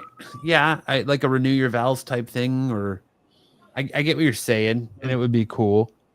I don't know, man. I think you could still pull that off with Tom Holland. I think you could pull that off with Andrew Garfield. I don't necessarily know that I want to see.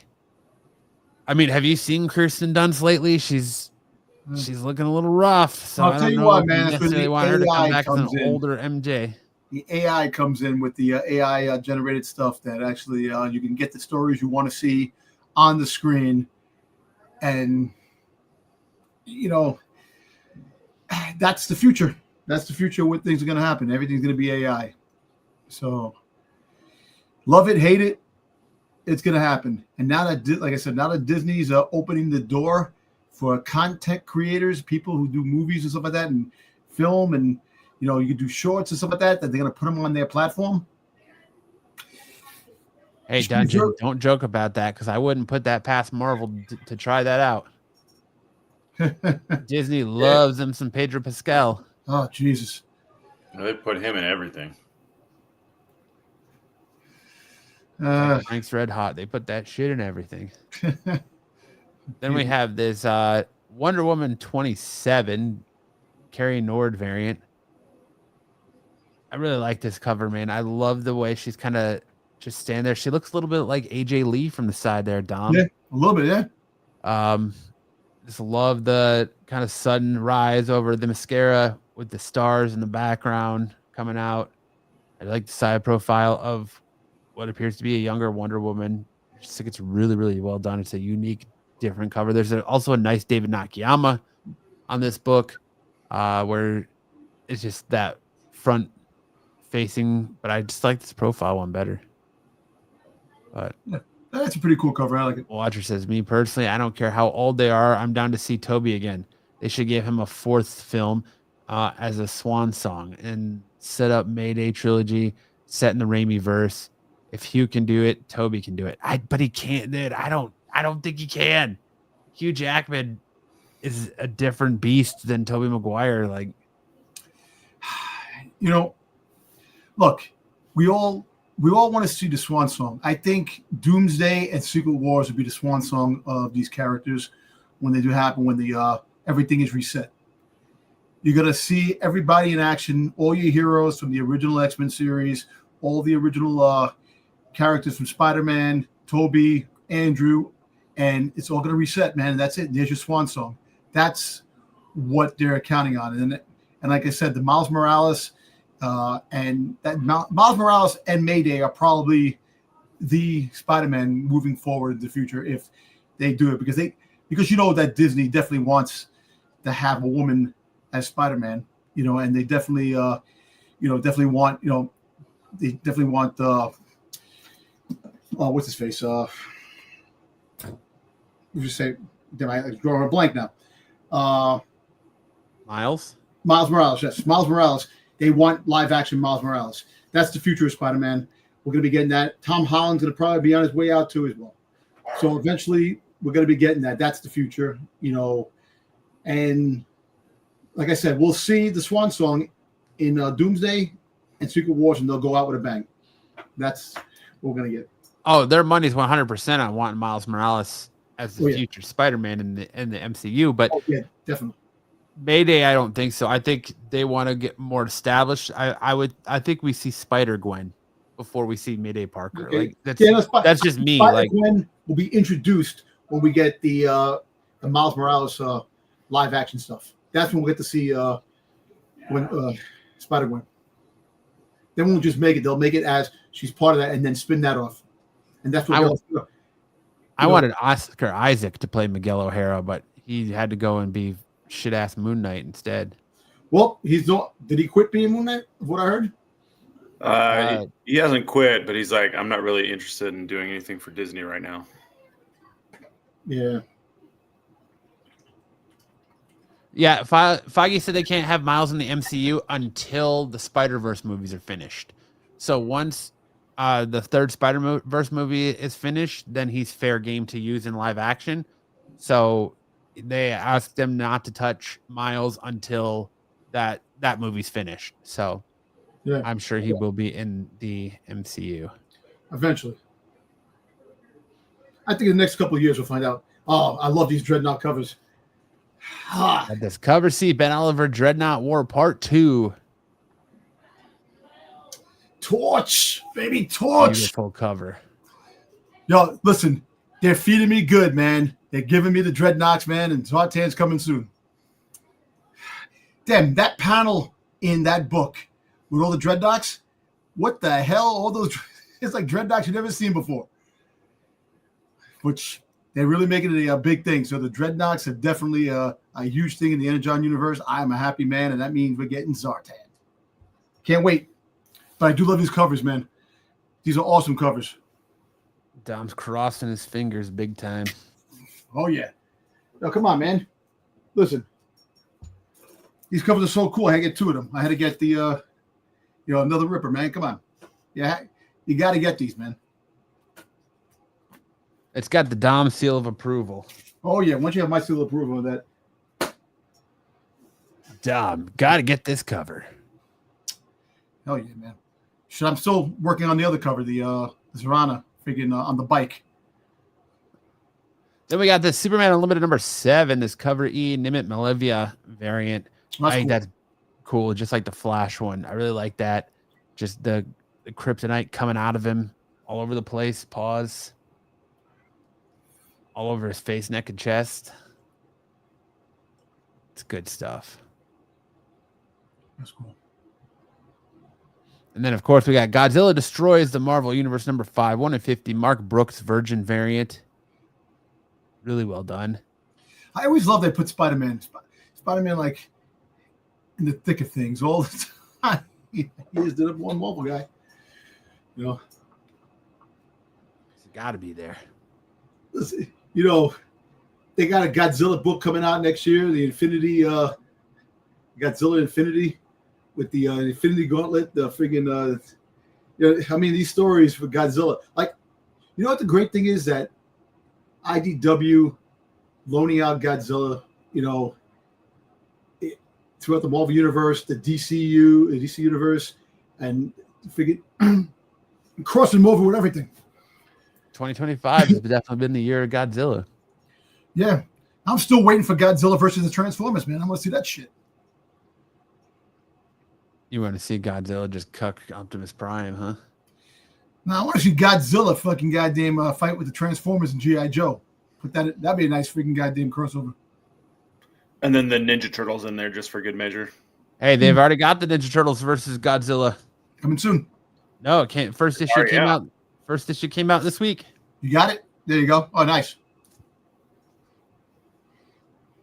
I haven't read it yet, but first issue came out this week. Did you finally read the Transformers? Don't get your thumbprints all over that book, Matt. Hey, my book is always bagged and boarded. Don't get your nasty thumbprints all over it. I'll lick this fucking book, all right? I'll lick it. There you go. I'll wipe my ass with that book. Kiss it. Watcher says, I don't think MCU will fully ditch the multiverse. They have to have it in order to do Age of Apocalypse. Also, Spider-Man Noir will still be going. Yeah, but Spider-Man Noir is I think it's an Amazon Prime product. Yes. And I don't think it's going to play into the MCU. They have no point, and they have no plans for it as of now, as far as I'm aware, for the MCU. I think they can do Age of Apocalypse without continuing the multiverse saga. Because Age of Apocalypse is more time based than anything. So I don't know. I guess it all kind of depends on how they end things with Secret Wars. Hey, Dungeon. Mike Tyson's not going to play Apocalypse. They have The Rock. Dwayne The Rock Johnson's already pegged to play Apocalypse. That's what they want. But he ain't big anymore. He went the way of Batista and thinned out. Like, you want your Apocalypse. Listen, you got CGI, AGI, freaking goddamn high GI. You got to be freaking goddamn. You don't need all that. He can just eat more food. Exactly. He can go back on his roid regimen. He can take the freaking shots, man. The juice.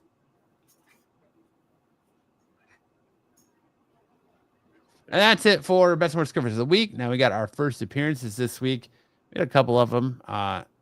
We had the first appearance of Aranix. I butchered the shit out of that. Arachnix. There you go. Let's see how many people it fucking takes to pronounce this name. A villain that is a mashup between Spider-Man and Wolverine. It's a cross of clones, right? It was a clone, the DNA. Yeah. I lost interest in this book. It started out really strong and really good. And it started out when they found that the Wolverine killed his mom and dad. Yeah. That was great. And then it just kind of died off to the point now where we're getting a Spider-Man and Wolverine smash up clone. And nah, I'm good. How many freaking symbiotes can they have? How many freaking goddamn characters that are combined that'll be the same character? Like, there's like no new characters that they can do. You expect just the same shit, different, same stuff all the time. Yeah, not a fan. Like I said, I fell off on that book. Then we got, speaking of Spider-Man Noir, Spider-Man Noir 18 was the first appearance of Hardboil, a villain in the Spider-Man Noir Rogues Gallery. It's a giant like zit on his head, and at one point, Spider-Man Noir punches him in the head, and it explodes with pus, and he's like, "Oh, what the hell is that?" And it's all over his hand. It's like, all right, this is kind of lame. What the fuck, man? They have nothing better to do? Holy shit, man. Come on, man. His head. Just a pus-filled boil. That's a pretty cool cover, though. The cover looks pretty cool. Hard boil. Oh, Jesus. And then we got Superman, the Kryptonian Spectrum, the first appearance of Kal-Elf, a fifth dimensional imp. And he's got the number fucking 5 on his chest. What a prick. Gotta use my fucking 5 on that dumbass shit chest, man. Please, man. The art in this book is terrible too. First of all, who thought that was a great character to make? What friggin' apparently W. Maxwell Prince. Oh God. Yeah, his name's right on the cover. Jesus. You gotta love these certain people. And that's it for our first appearances of the week. Now we're gonna take a look at our first appearances next week. Right now we only have one. It's this. Apparently there's a first cameo appearance of Nicodem the Seer in Amazing Spider-Man 16 next week, as well as Plague RX. It's first appearance. Is that still that's still the Hush? I know, but Spider-Man's being played by yeah, it's still Norman Osborn. Norman Osborn? Okay. Yes, BK. Yes, you missed it. Hey, what time did you guys start, Sam? So we don't have daylight savings time in Arizona. So for us, it's 6 o'clock, like always. For everyone else, it's an hour earlier. So for on the East Coast, it's 8 o'clock instead of 9. I thought we were going to start at 9 here, and I was like, okay, that's why I came out. I was like, oh, shit. I didn't even think about it, like, because we were off last week. Yep. I didn't even think about it, and I was like, oh yeah, well, we're not going to change. And what happened with Sticks? You people. Sticks, he had to go chaperone a Friendsgiving. Wow. Hey, let me ask you a question. You know what's kind of crazy? Yesterday, I was being in the city. You know, there's always a crowd of people in the city. The city's always freaking jammed. Last night, me and my wife were walking around yesterday in the city. Dead. I'm like, what the hell? What's going on? Is people celebrating Thanksgiving this weekend? Because of all the airlines, everything's backed up and people are not going to go away? I don't know. I don't know anything about New York City. I've never been. Ben, you got to come, Sam. It's a fun place. Yeah. I've never been either. I want to go real bad. Don't worry about it. I'll show you around the town. You guys That come. sounds good. I like to have a guided tour. Yeah. So I've got a new segment this week I want to try out, inspired by something Pete did on shows that we haven't. When we don't have a show, he does a couple times a fill-in show where he's taking movie posters and remove or movie scenes and remove something from it. So I decided to try to do that with comic covers. So we got some comic covers here, and I'm going to ask the chat in the panel here to tell me what is missing or who is missing in those covers. Dungeon Kyle is doing really good.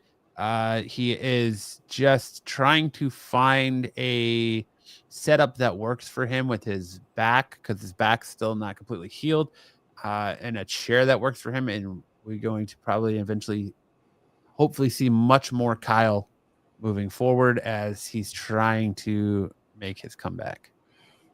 Cool. Rerun the anime segment for me. You missed a good one. You had to be here, BK. Just go back. You can watch this live later. Just go back. All right. So first up, this is our first cover. Can anyone tell me what is missing from this cover? The eyes. Or who is missing from this cover? Oh, Batman? well. I don't know. Is this a pretty famous cover?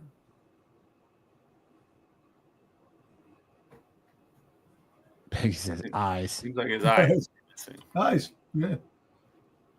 There's something in the eyes. Is it reflection of Batman? Mr. Eyeball, mustache, eyes. All right. Dom's kind of got it. It's a reflection of Batman and Robin in the glasses. Oh, okay. There you go. Nice. Okay. Yeah. Who is missing from this cover? Let's say Logan is dead. Is that what she's saying? Dead. Oh, Logan is dead. Is she smacking Jean Grey? She's not smacking Jean Grey. Deadpool? Yeah, there you go, Dom. He's Oh. smacking Deadpool. Okay, there you go. Ed said the anime segment was too long the first time. All right, who's missing out of this cover? Is it the T-Rex? It's not the T-Rex. No.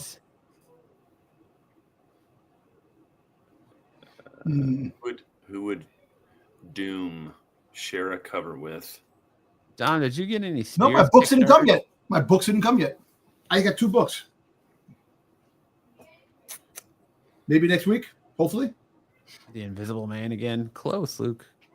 Is it Mr. Fantastic? Is it Doctor Sue? Strange? Is it Sue? It's not Strange. It's not Sue. It's Rocket Raccoon. Oh, okay. I forgot that. Yes, I forgot the strange the crossover they had. Yeah, shit. Those are some strange bedfellows. Who's missing from this Hellcat cover? Hellcat? See you later, Watcher. Is it Spawn? Is it It is not Wolverine? Spawn. It is not Wolverine. Is it Kevin says, I like this game, but I'm too high to remember. Scarlet Witch? Is it the bike? It's not the bike. Hmm. It was Miss Marvel and Cyclops. Why does Cyclops look like a little degenerate? I don't know, because he's a kid, Is a this a teenager with attitude. Kid? This little punk. And who's missing for our last one from this U.S. Avengers cover? U.S. agent. Is it Ghost? No, we got Ghost. Let's say it is a character that is strong enough to beat Thanos on their own, or has beat Thanos on their own. The Hulk? Oh, I got the Red Hulk then. Tony Stark. No, Adam Warlock. Nope. The Unbreakable Squirrel Girl.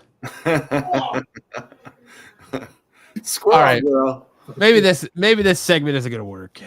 Oh, it's not bad. Oh, that's good. That's a good segment. Truth is actually pretty good. It's people know the covers, they'll know what's going on. That was good. I like It is that. good. All right, now it's that time of the show for Ed's favorite part. It's which song did Sam rap better? And Sam's actually going back to rapping this week, and we got some classics this week. Nice. Sam says It's 90s perform. November. 90s November. So we're hitting Notorious B.I.G. and Snoop D.O.G. And Sam kind of left it open for me because he just said any popular song by Snoop Dogg and Notorious B.I.G. So I went with Gin and Juice by Snoop Dogg Gin and Okay. Juice. and Juicy Ooh. from Biggie. All right. Buckle up, buttercups. So we'll start with Gin and Juice by Snoop Dogg. Haha, I'm serious. One of y'all fellas got some bad mother breath. Hey, baby. Hey, baby, give me some bubble gum in this mother or something. Ha ha. Ride with me to get something to eat, dog. Hey, fella, study long, study wrong, fella. With so much drama in the LBC, it's kind of hard being Snoop D.O.G. But I somehow, some way keep coming up with funky ass shit like every day. May I kick a little something? Yeah, for the G's and a few ends as I breeze through 2 a.m. and the party's still jumping because my mama ain't home. I got bitches in the living room getting it on, and they ain't leaving till 6 a.m. 6 a.m. 6 a.m. So what you want to do? Shit, I got pocket full of rubbers, and the homeboys do too. So turn off the lights and close the doors, but we don't love them hoes. We gonna smoke an ounce to this. G's up, hoes down while you bounce to this. Rolling down the street, smoking Indo, sipping on gin and juice, laid back with my mind on my money and my money on my mind. Rolling down the street, Word. smoking Indo, sipping on gin and juice, laid back with my mind on my money and my money on my mind. We'll call Yeah, that's it. Word to your mother and your brother. Did you hear my wife? She's like, Yeah. close enough. not even. All right. Uh, Fuck all you hoes, get a grip, mother. Yeah, this album is dedicated to all the teachers that told me I'd never amount to nothing. To all the people that lived above the buildings that I was hustling in front of. Called the police on me when I was trying to make some money to feed my daughter. And all the fellas in the struggle, you know what I'm Yeah, saying? man. It's all good, baby. I was all a dream, or it was all a dream. I used to read Word Up magazine, Salt and Pepper and Heavy D up in the limousine, hanging pictures on my wall every Saturday. Rap Attack, Mr. Magic, Marley Marl. I let my tape rock till the tape popped, smoking weed in bamboo, sipping on a private stock. Way back when I had the red and black lumberjack with the hat to match. Remember rapping Duke? Do ha, and you never thought that hip-hop would take it this far. Now I'm in the limelight because I'm rhyme tight. Time to get paid, blow up, but the world trade. Born sinner, the opposite of a winner. Remember when I used to eat sardines for dinner? Peace to Ron G, Brucey B, Kid Capri, Funk Master Flex, Love Bug Starsky. I'm blowing up like you thought I would. Call the crib, same number, same hood. It's all good. And if you don't know, now you know, fella. You know very well, yeah, who you are. Money and hoes and clothes. Don't let them hold you down. Bank rolls, yeah. Reach for the stars. It's all good. You had a goal, but not that many because you're the only one. It's all good and plenty. Check it. the 5 people we had in the chat are down. Peggy's the only one that's left in there. Oh, man. Okay. Sam, I have to applaud you, Sam, on that. You know why? Because definitely I can't do that. I'm contemplating doing like a lounge singer version of all these things. That's what I'm contemplating. That's after the new year, we're going lounge version of all these songs. Hey, listen, going back to AI, do you see the AI matchup songs they have on like YouTube? You have like Creed with Evanescence and have like brand new songs. And it's like, yo, these songs are friggin' awesome. I'm like, that's what AI brings to you. You can have collaborations that you never thought you could have. The collaborations that, and the songs are awesome. They're brand new songs. And I don't know if you can get them on Spotify or get them on iTunes because they're not, I don't think they're regulated, but they have songs, they have rock songs that people are singing like jazz like rock songs and just making up all these different genres in different songs and different types of music, which is crazy. That's what AI brings. Very cool. I hope you guys forgive me for I have never heard these songs before. You have never heard Come on. Gin and Juice or Juicy by Did you I mean, live it in a was cave? it was Did you evident live- when you because- were rapping it, very evident. But I've never heard either of these songs before. oh man, this is like one of Biggie's best songs. It's the one that like launched his career. I'm sure. No, come on. Seems like a Back in great the day, song. old school, man. Tupac and Biggie were my shit growing in the 90s, man. It set you No, up for I'm not feeling. I'm not a Swiftie. I listen to emo. Swiftie. That was what I did. I listened to Yeah. emo. So emo's not dead. Like Now, that- see, look at Sam listened to Engelbert Humperdinck and freaking Neil Diamond. See, What, you right? could have said it was No Cut November and did all emo songs. Hey, Ben Folds 5 is good. Yeah, You could tell the world how you're not okay. Give me a flugelhorn, Dom. Which one? Give me a flugelhorn. That's what I'm after. I listen to death metal. Hey, you know what? Hey, listen. You should listen to this. You should listen to the music, man. Listen to it. Dungeon really listens to good. like Cannibal Corpse and Hey, you should have chick from Chile that won Miss Universe. And she Yeah, fucking she sings did death metal. Screamo. That's awesome, man.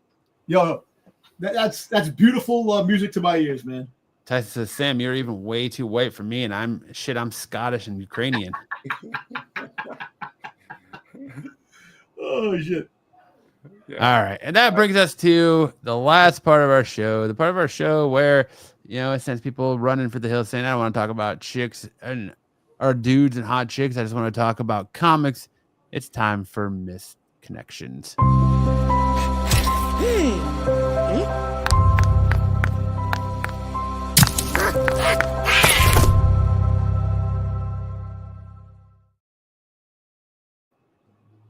All right, Sam, you ready? I'm ready. For country, I helped out last time, Coleman. What the heck is this? Okay, this is feeling like. Okay, I might have to read this in an accent. But hey, man, back in town, lost your digits. You're white, rugged, and on top of it. Yeah. I'm preppy. Oh man, okay. Sorry. This is Steve Urkel. Okay. Hey man, back in town, lost your digits. You're white, rugged, and on top of it, I'm preppy black sub boy, a sucker for all things country, tradey, necky. If you and your rebel buds see this, hit me up, bro. Got any cheese? Maybe meet me up at my motel. Oh shit. I like how preppy black Subboy Subboy. automatically triggered Steve Urkel in your head. Damn. Got any cheese? Any cheating I do not.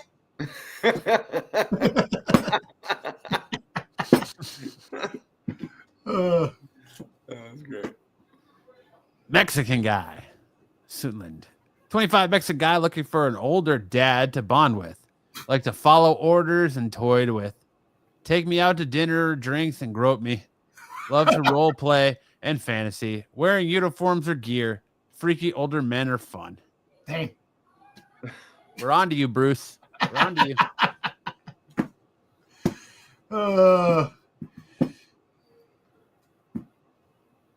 You're up, Tom. Looking for head. Hello, ladies. If you like giving head, send me an email. We can work something out. Please put head in the subject so I know it's not a scam. I will not waste your time. Only looking for 15 to 20 minutes. Thanks, and I hope I hear from you soon. He just Some wants, head, baby. he just wants what he wants, man. He's not looking for a relationship. He's just not going wants to some waste head. your time. He's not Hey. going to waste your time. And there's women out there Money's on that the definitely do counter. that. There are women out there that definitely go for that. He just wants the dome and gome.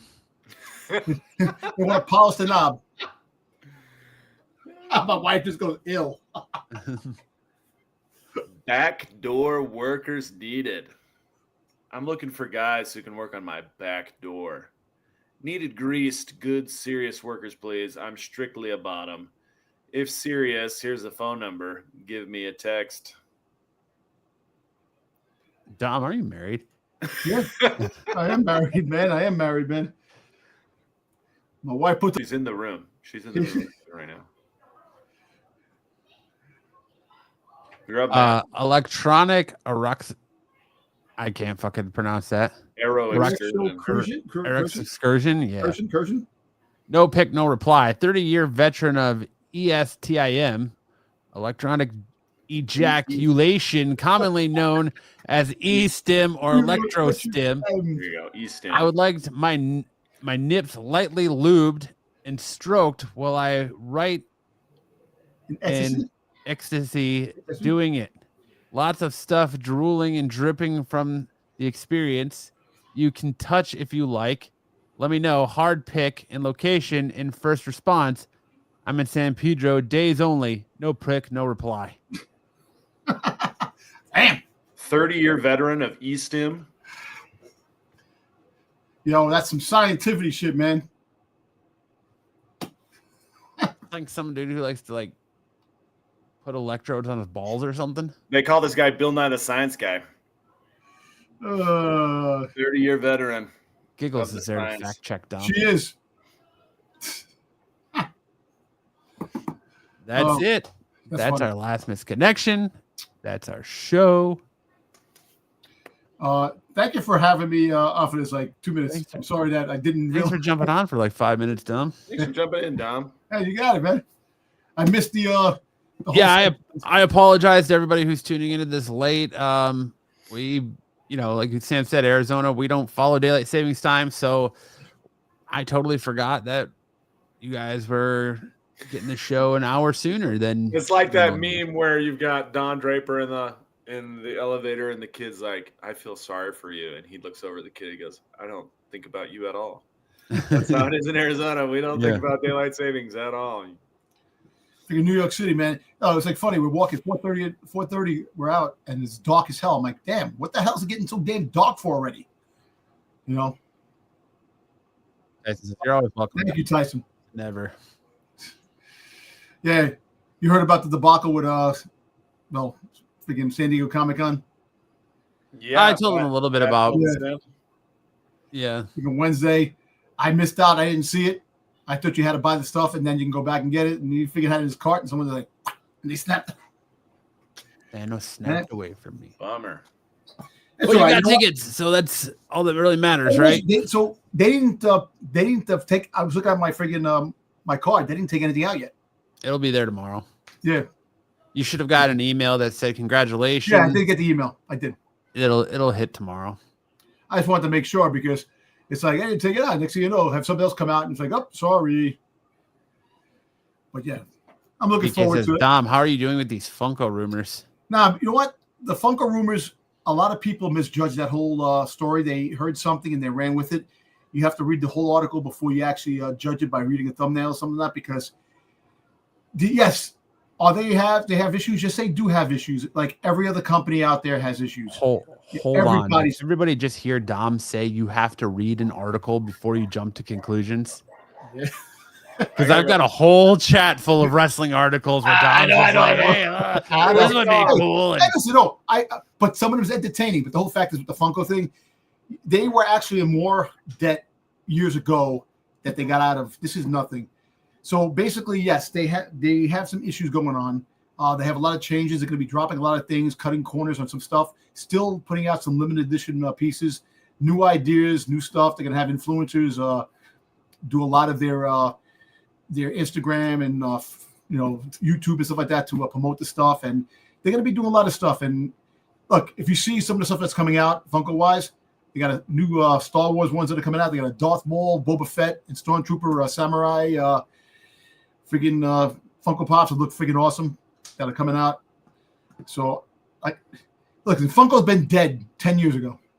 They've been saying that for the longest time, but like I said, every company is suffering. Hasbro, Mattel, everything. The tariffs are killing. The tariffs are really killing a lot of the imports and stuff coming in because it's just too much, and they can't get they can't get the stuff from overseas that people that make the toys. And I say so. We'll see, but Funko is resilient. They're going to do a bunch of things, and they're going to be there another 10 years. Knock on wood. We'll still have Funko. As much as I hated them from the beginning, and now I love them for the pop culture and the stuff that I like. Funko is a stay. Shows what you know, BK. You don't watch this channel at all because it is an HR mandate that whenever Dom talks, you need to interrupt him. That comes up from Marco himself. But Funko's okay. Funko's gonna be fine. This is the only show on the channel that Dom actually gets to speak. I appreciate it, and the wrestling show I get to speak too. So, well, that's not on this. I know, but I'm just saying. Channel. I know, but is the only show. We have too many people not believing in Domtober. What are you talking about, Dom? What? I believe in you. I know you believe in me. That's what I'm saying. I'd vote for you for district attorney. Appreciate it. Thank you. Say my name and I'll appear. I believe in Domtober. You should have run for mayor of New York, Dom. You had a good chance winning. Oh, hey, listen. I would love. These are my people, my boroughs. When it comes to certain things, like I don't want to touch certain aspects. We'll wait and see what the future brings to New York City. Good luck, Dom. New York City has a lot of great things, a lot of things that you love, and a lot of things that you could hate. It's just being here. I've been here all my life, so I've seen a lot of changes. I've seen a lot of good things, and definitely seen a lot of bad things. The wrestling show is there every Thursday. Yep. Every Thursday, unlike the Phantom Sticks show, where I think Sticks actually does less talking than he does on this show. We're gonna watch an episode of Doctor Who uninterrupted. Sticks just in the corner. You know what it is? Sticks show reminds you of the silent issue from G.I. Joe when there was no words. The Snake Eyes and Storm Shadow. We'll miss you, Sticks. We love you. Sticks is Enjoy your great. chaperone, Friendsgiving, and then come back. Yeah, Dungeon Crawler Kevin's ride or die. He says, I'm there, and I don't even know any of the names. Listen. Noise. Sticks does so little talking on his Doctor Who show. I heard that they actually had to call in to make a phone call to make sure he was all right and still alive.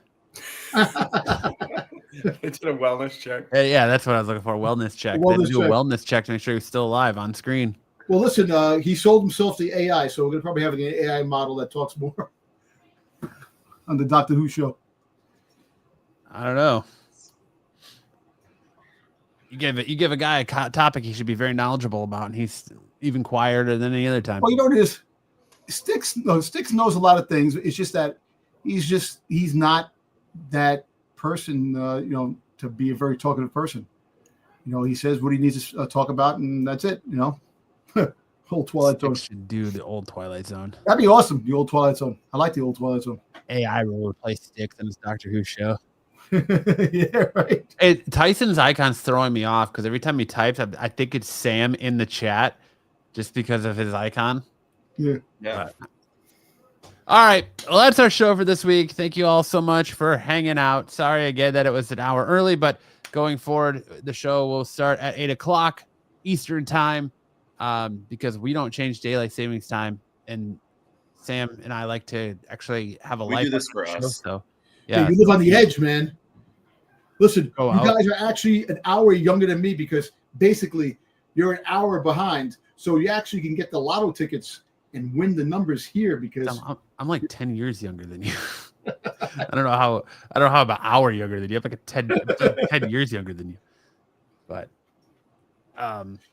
yeah, if you want to catch more from Dom, you can catch him tomorrow night on the Star Wars show. If he decides to show up, you can catch more of all the great stuff on Renovision Monday through Friday. You can catch the Tack Show on Wednesday. You can catch the CBSI Hot 10 list on Friday, followed by Dom and the boys over on the Qualified. You can catch me and Dom and Sticks Thursday nights over on my channel, Absolute Geek, for Off the Mat, our professional wrestling show. And you can catch us right back here next Saturday night for a brand spanking new episode of Saturday Night Special. Again, 8 o'clock Eastern time. Dom is all Dark Side has. Thank you. Ooh, look at that. Tyson calling it out, saying Dark Side is a dead appreciate show that. without Dom. Appreciate that. I don't know what Marco's going to say about that. But I really don't care what Marco has to say. I don't. But all right, that'll do it. Sam, take us out with some words of wisdom, my friend. Life is what happens when we are making other plans.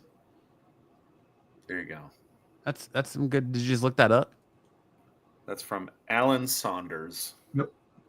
I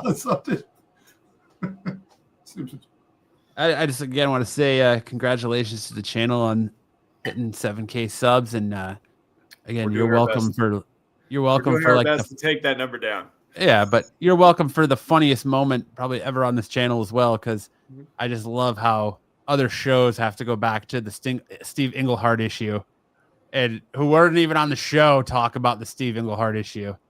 It's funny. It's funny listening to Marco and Bruce try to talk about the Steve Englehart it's funny situation. It's even outside. I think there's YouTube channels out there that actually run that too. So basically, it's legendary. Fantastic. Are you for real?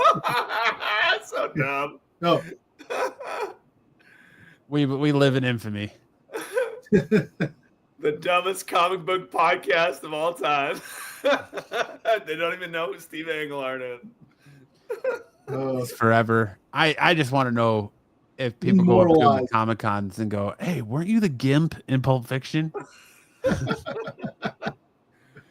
Actually, it's very funny, man.